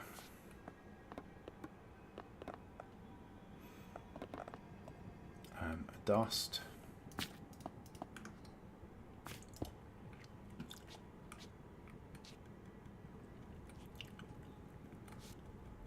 No.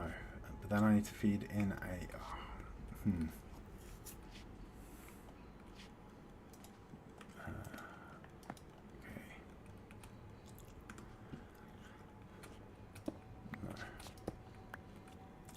No. This would work if I could feed a signal into the side there.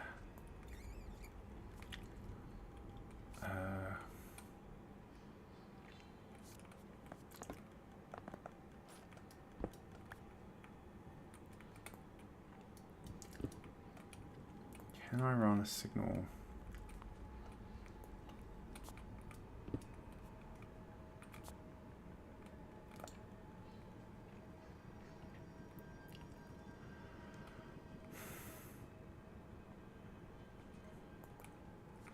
Ah, hang on. No, maybe I think I almost had it earlier. So, okay. So we're going to use a solid block there.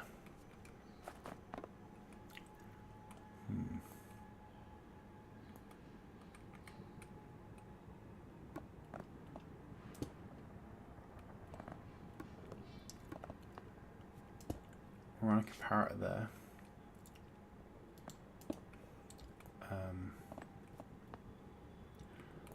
Another comparator in there.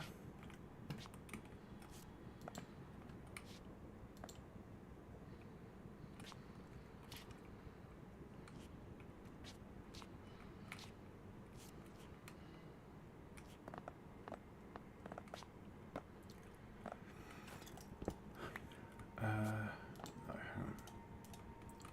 Sorry, it's trying to figure out how to run this without it interfering with the sorters here.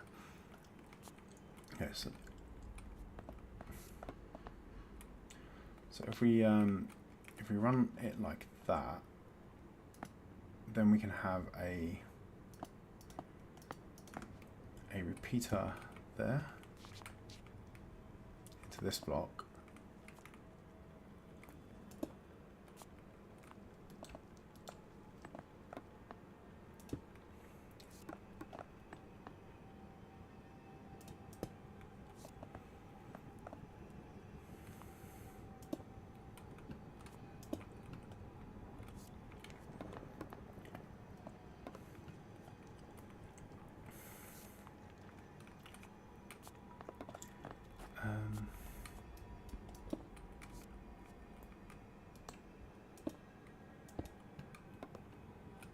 And then can we get the signal from there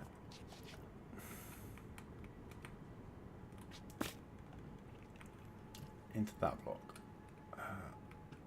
Are we at risk of things jumping down onto this? I don't think so. So I think this is actually safe. That is not. That is a spawnable space.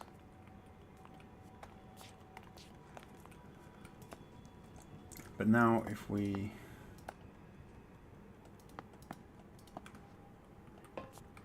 wait, no, that was foolish. I hadn't put the additional crafter in. So we're going to want one more crafter here, and then we close all the slots on that.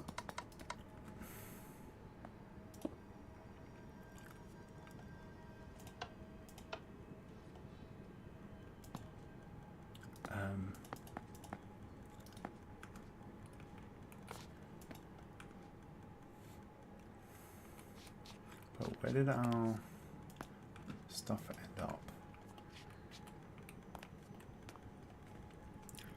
So we crafted stuff. It was I think our ingots went into the crafter, which then pushed it. Where in the dropper tower did the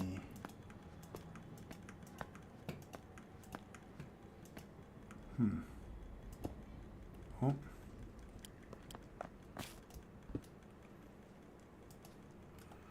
Okay, so as we put these in,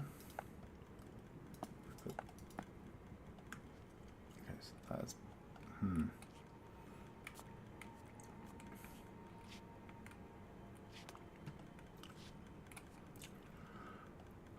okay, so that's not being powered. Can we use another repeater there?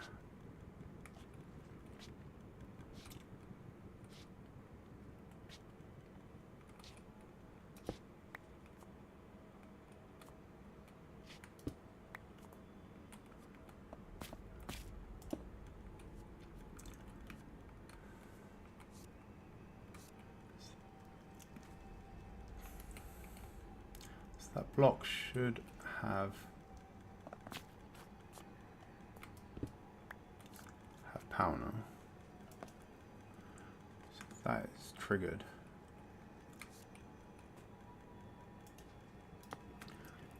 We're soft powering it. That, which is because we're soft powering the dispenser, it's not powering.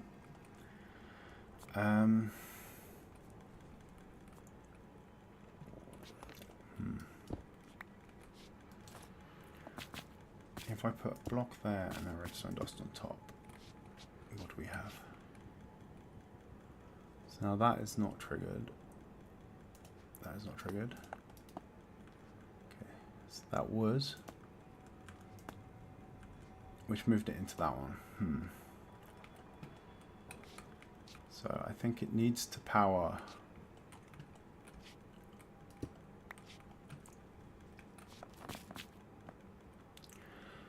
It needs to power both.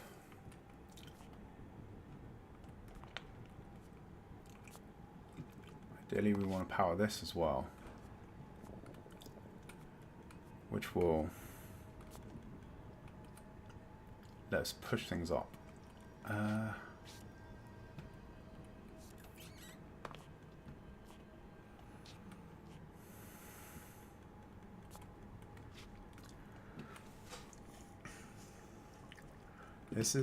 This one's a head scratcher.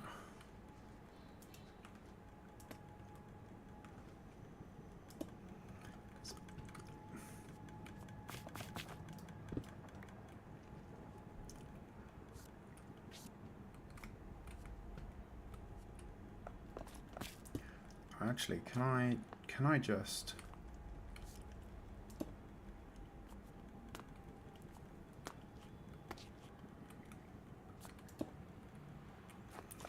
run dust here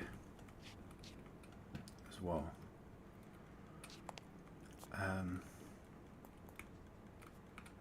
So I think that will power that. Is that going to... Okay, crafter. Let's power that. No. Okay, so we don't get the power on. Power below. Like that.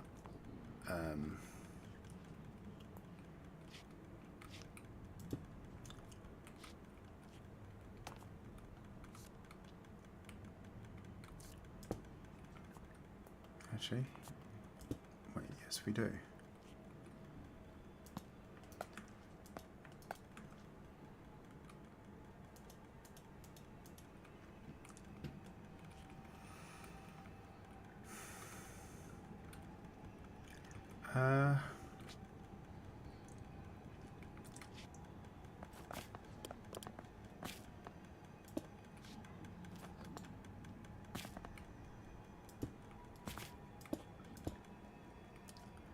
Potentially like that.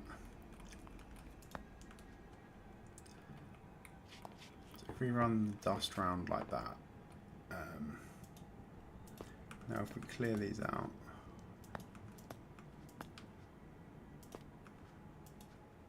and we fill in,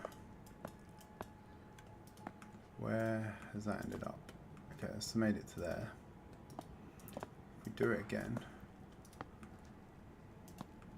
that makes it to there.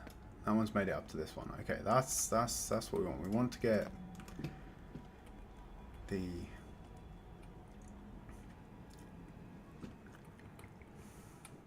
we want to have the block above, at least above the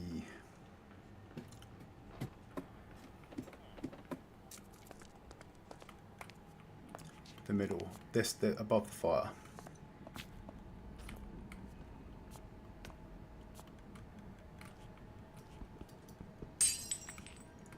So now with the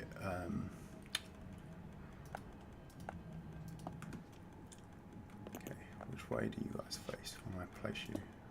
Face looking at the thing. Okay, that's what we want. So now we want to read from this and detect changes in. We can look at changes in that one.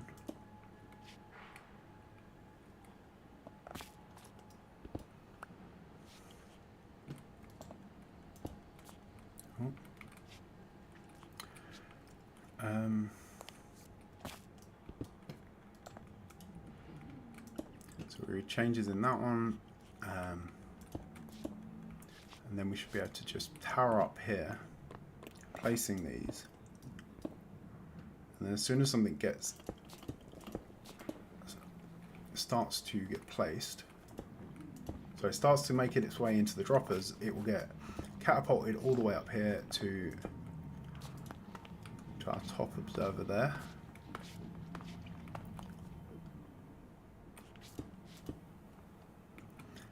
We should only need to power every other one, I think. That should, in theory, push it into the hoppers.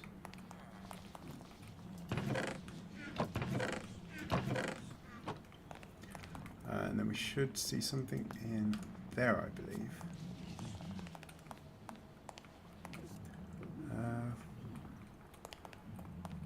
Is the wall missing that side, or is that the... Ah, it's window.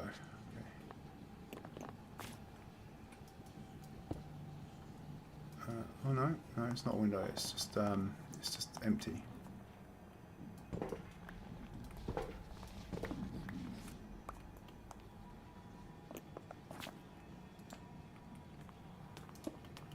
Shot that is in.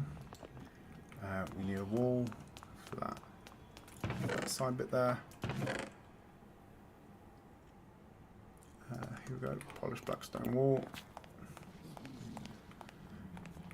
Okay, so I think we're almost ready for a test drive here. Oh, oh, and the game has just crashed. That is not a good sign. Let's try and get this back up.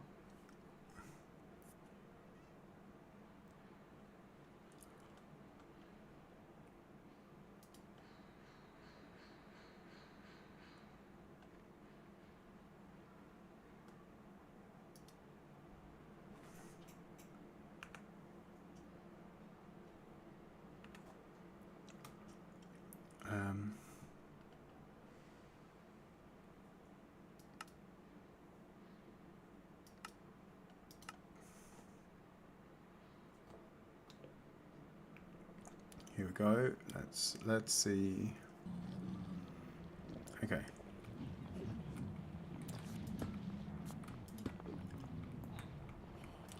We're back. Hopefully everything is still working, and we have. Let me consult OBS, and we still have audio, game audio, and it's picking things up. Cool. We don't need that extra info now.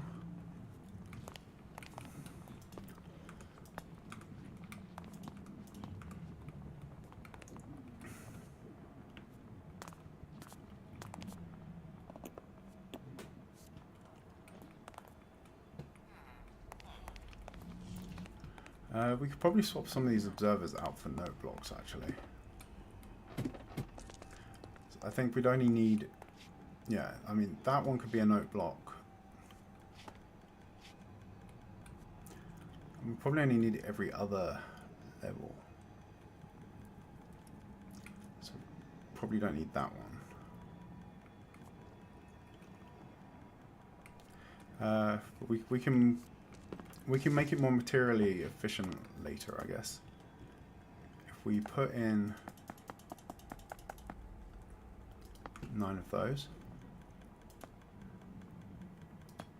Ooh. Actually, hang on. Let's clear things out for now.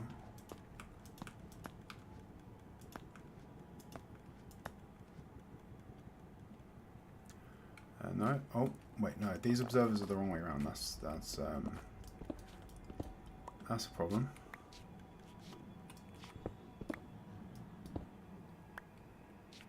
Okay. So let's see. So we should, as I said, we should only need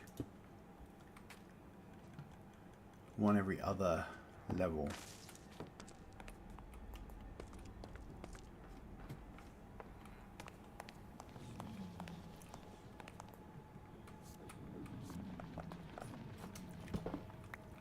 So we take another one there.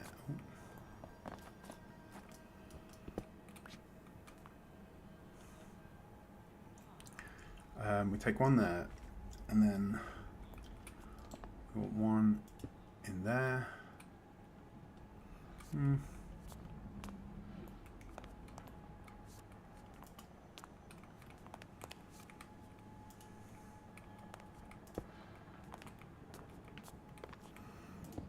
Okay, we'll put one there. Oh.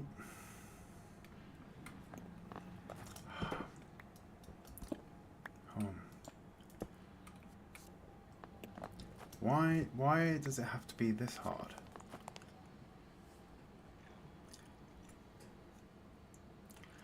My machine is being extra special today as well, which is not helping.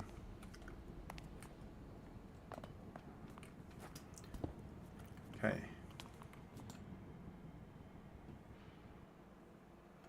Again with the crashing.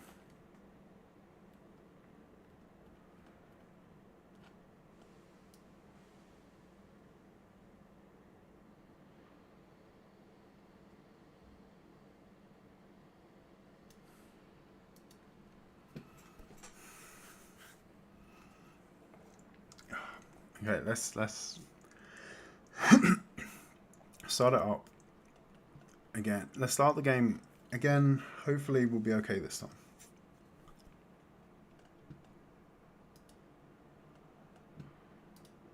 Yeah, there's definitely been something a bit cursed going on today.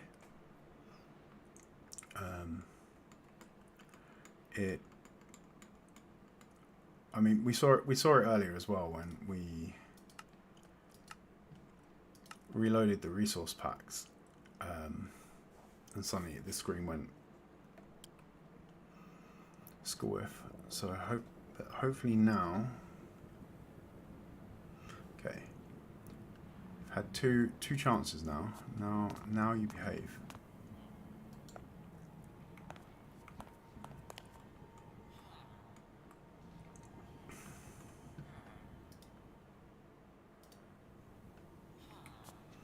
Oh, hang on.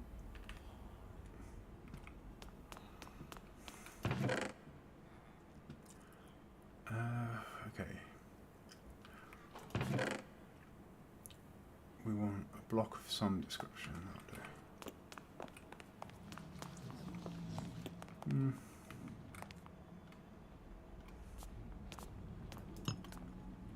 Actually, let's put some glass up there, just in case. I don't want the observer powering anything and causing problems with the hoppers. There, so that should be spawn proof. A chain of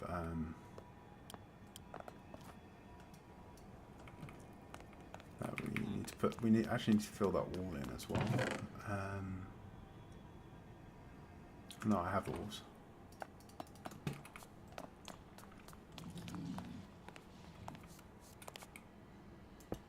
So fill that in. And then the last thing we need up here is, I guess, a hopper there into, and this will be our overflow for now, and then we'll swap that out for some sort of dropper into a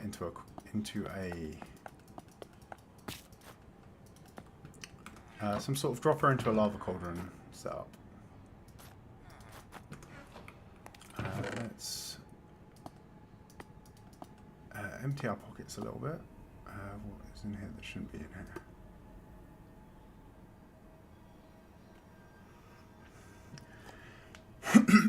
Oh, sorry, excuse me. That's a redstone staff. That's the non-redstone staff. We'll put these blocks away. And then this hopper down here should be empty. And then if we start feeding, and if we feed the ingots into the filter here, it should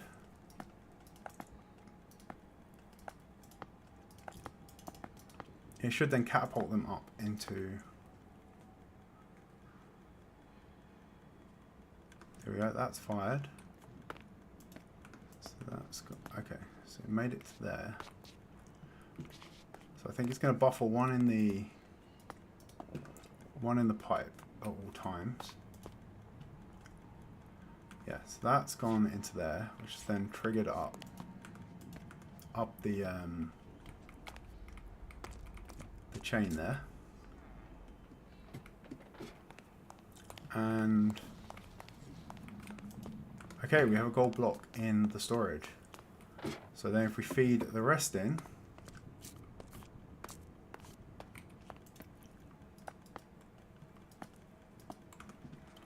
like so, then if we head up, we should start seeing the gold blocks pouring in.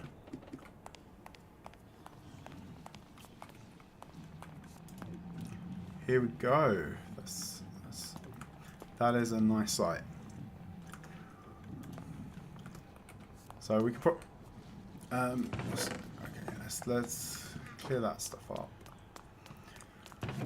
I think I have. Yeah, I do have building blocks in there. That's the special blocks chest. The rest of the stuff goes in there.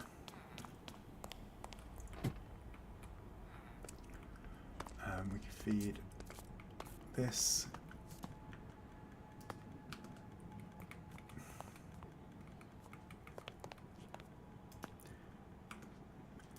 It's there, which should have fed into the main one. And we should be good to get some blocks out of this now. Let's put the remaining chests back into the chest wall, and we'll wire up the hoppers behind them. Where are the hoppers? There they are.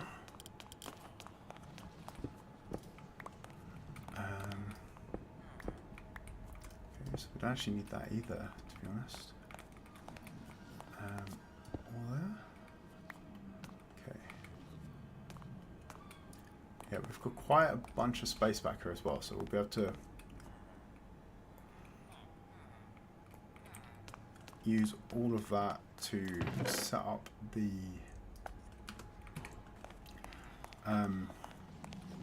some sort of automatic disposal thing for once the storage is full.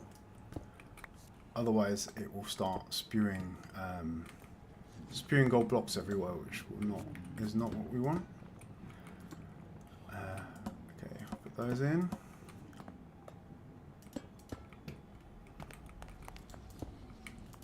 Close that back up.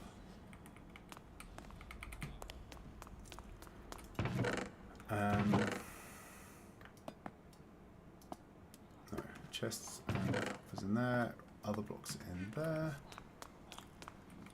Put our stuff away. Then if we take the sword,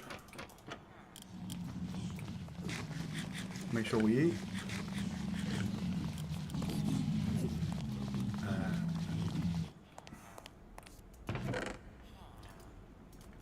Then I like to block off my inventory.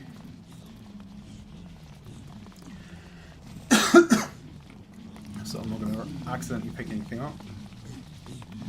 I'll set the periodic attack on. Okay, we've got angry piglet, zombified piglins running in.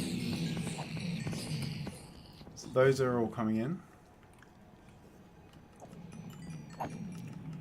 The drops are all cool. Okay, so I think we're up and running now. So these guys come running in. They land in this kill chamber. They get killed in there. Underneath here is a set of hoppers. So these are pulling out and pushing into this one, while also pulling down. So we should be pulling from the back slabs at sort of double hopper speed. They then get pushed down. This top one pulls from anything that comes forward. This pushes into this set of 3 droppers. The droppers are then we have this clock here. It's continuously firing, which powers these repeaters, which powers these blocks, and then powers these droppers. So all of the items are getting pushed into these droppers, and then they're getting dispensed into this cobweb, where they get stuck. And while they're stuck in there and fall down, they sort of group up from being single items into stacks of items. So when they land down here, rather than individual sort of ingots or rotten flesh, we get groups. They then get pushed down here, where they then get pushed along. They then align against this chest, which is ever so slightly smaller than a block. So they're sitting They're sitting right on this edge, and then this pusher pushes them along here, and they skirt along the very edge of the hoppers here, which means they can pick things up. And as they go, the nuggets get picked up by these three, and the ingots which are far less frequent get picked up by this one. These hoppers act as filters, stop anything random going through, but then anything that is allowed through gets pushed into these hoppers, and then is the first three push into this crafter, which then dispenses ingots into this hopper, and they make their way along into this other crafter, while the original ingot filter just pushes things straight into the crafter. We then read the signal strength of that crafter with this comparator through the solid block here. And then we have this crafter here with all of its slots blocked out, applying to this comparator, which then means that unless that other crafter is full, the signal strength here won't be strong enough. Once that crafter is full, this will power the repeater.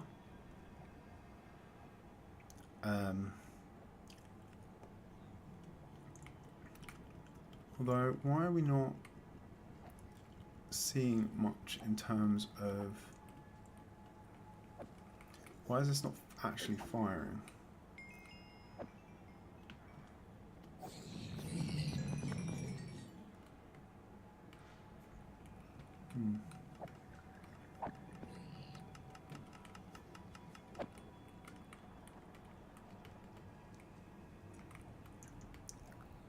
Well, it's yeah, so that pushes into that hopper, into that crafter, which then powers this the repeater then powers this block, which then triggers this redstone dust. That redstone dust runs up here, this block gets powered, and then we run along over to here as well, meaning that this block and this block gets powered. That means that the crafter then pushes things into this dropper,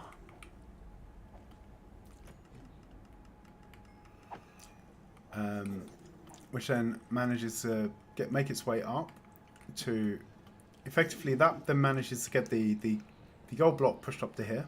As it passes through here, it triggers this this observer, which then triggers these observers, which then loops back and powers this block, which then powers this, and this,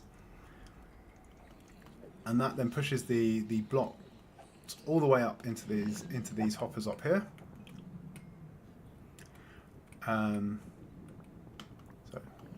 So that gets pushed all the way up into these hoppers here, which then pushes into a normal hopper line along here, which then takes out, and then we have the hoppers underneath that pull out of that line and push into our chests. And look, yeah, and here we have here's an example of a zombified piglin that has managed to get into the tunnels, despite there not being any spawnable spaces.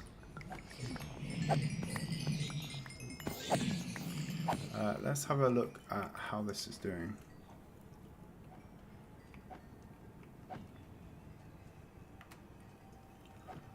So what is... Hang on. Wait. Where is the observer clock gone? Did we lose the... Yeah. See, there was two of them there. But, wait, where did our observers go?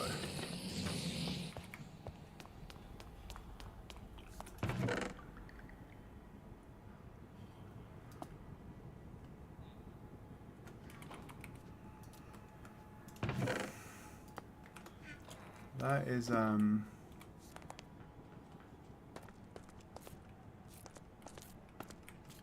I take these out? I seriously do not remember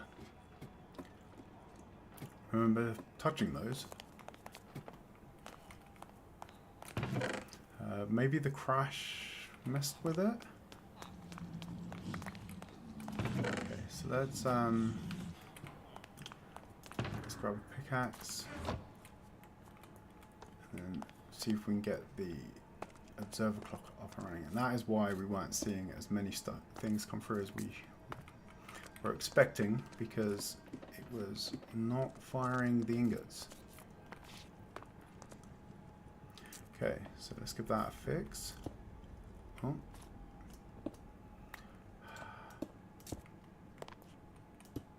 There we go. Do we have a sticky piston?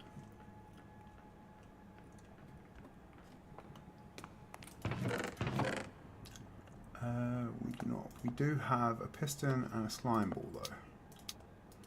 So we'll take that, and then do we have a button of some description? No. We'll use a redstone block.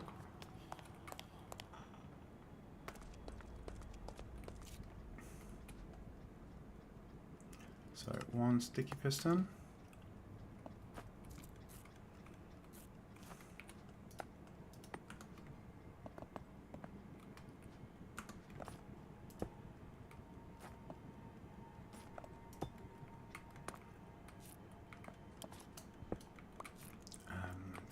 We put the piston in there.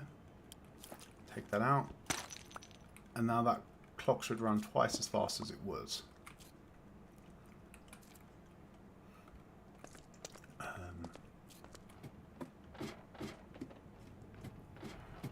Hopefully mean it processes the nuggets faster. The backlog of nuggets faster.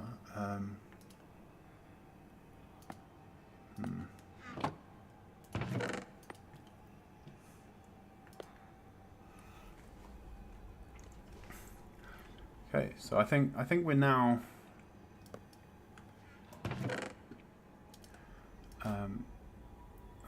close to. We should be done now, I think. Let's close in there. Yeah, if we can target that back hopper. Well, let's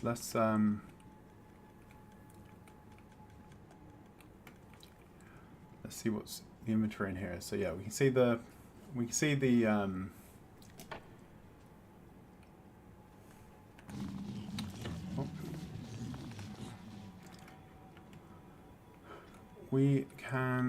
the nuggets flowing into the crafter there.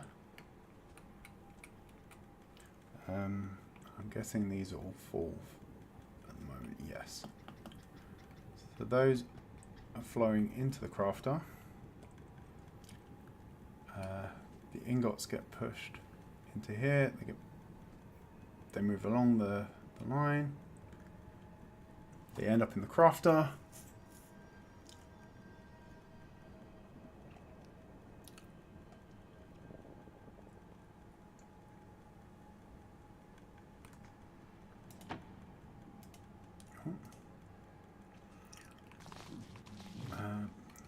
I keep messing with things up there. So so these aren't backing up at all. That's getting filled.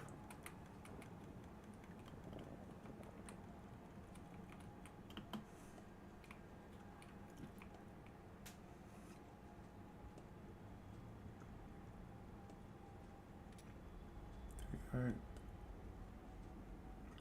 We're buffering one in this block, but then the second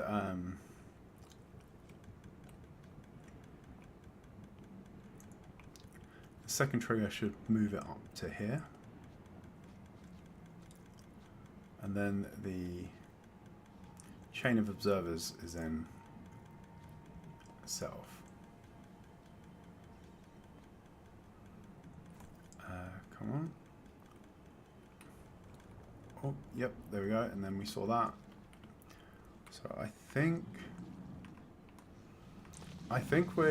we are done with this now. So yeah, and we can see that we've gone up to 42 gold blocks from what was just processed.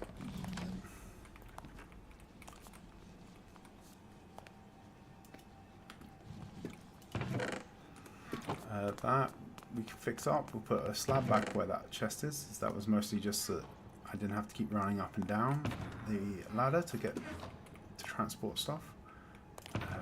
Why have I got a pickaxe when I need an axe? So put our slab in there.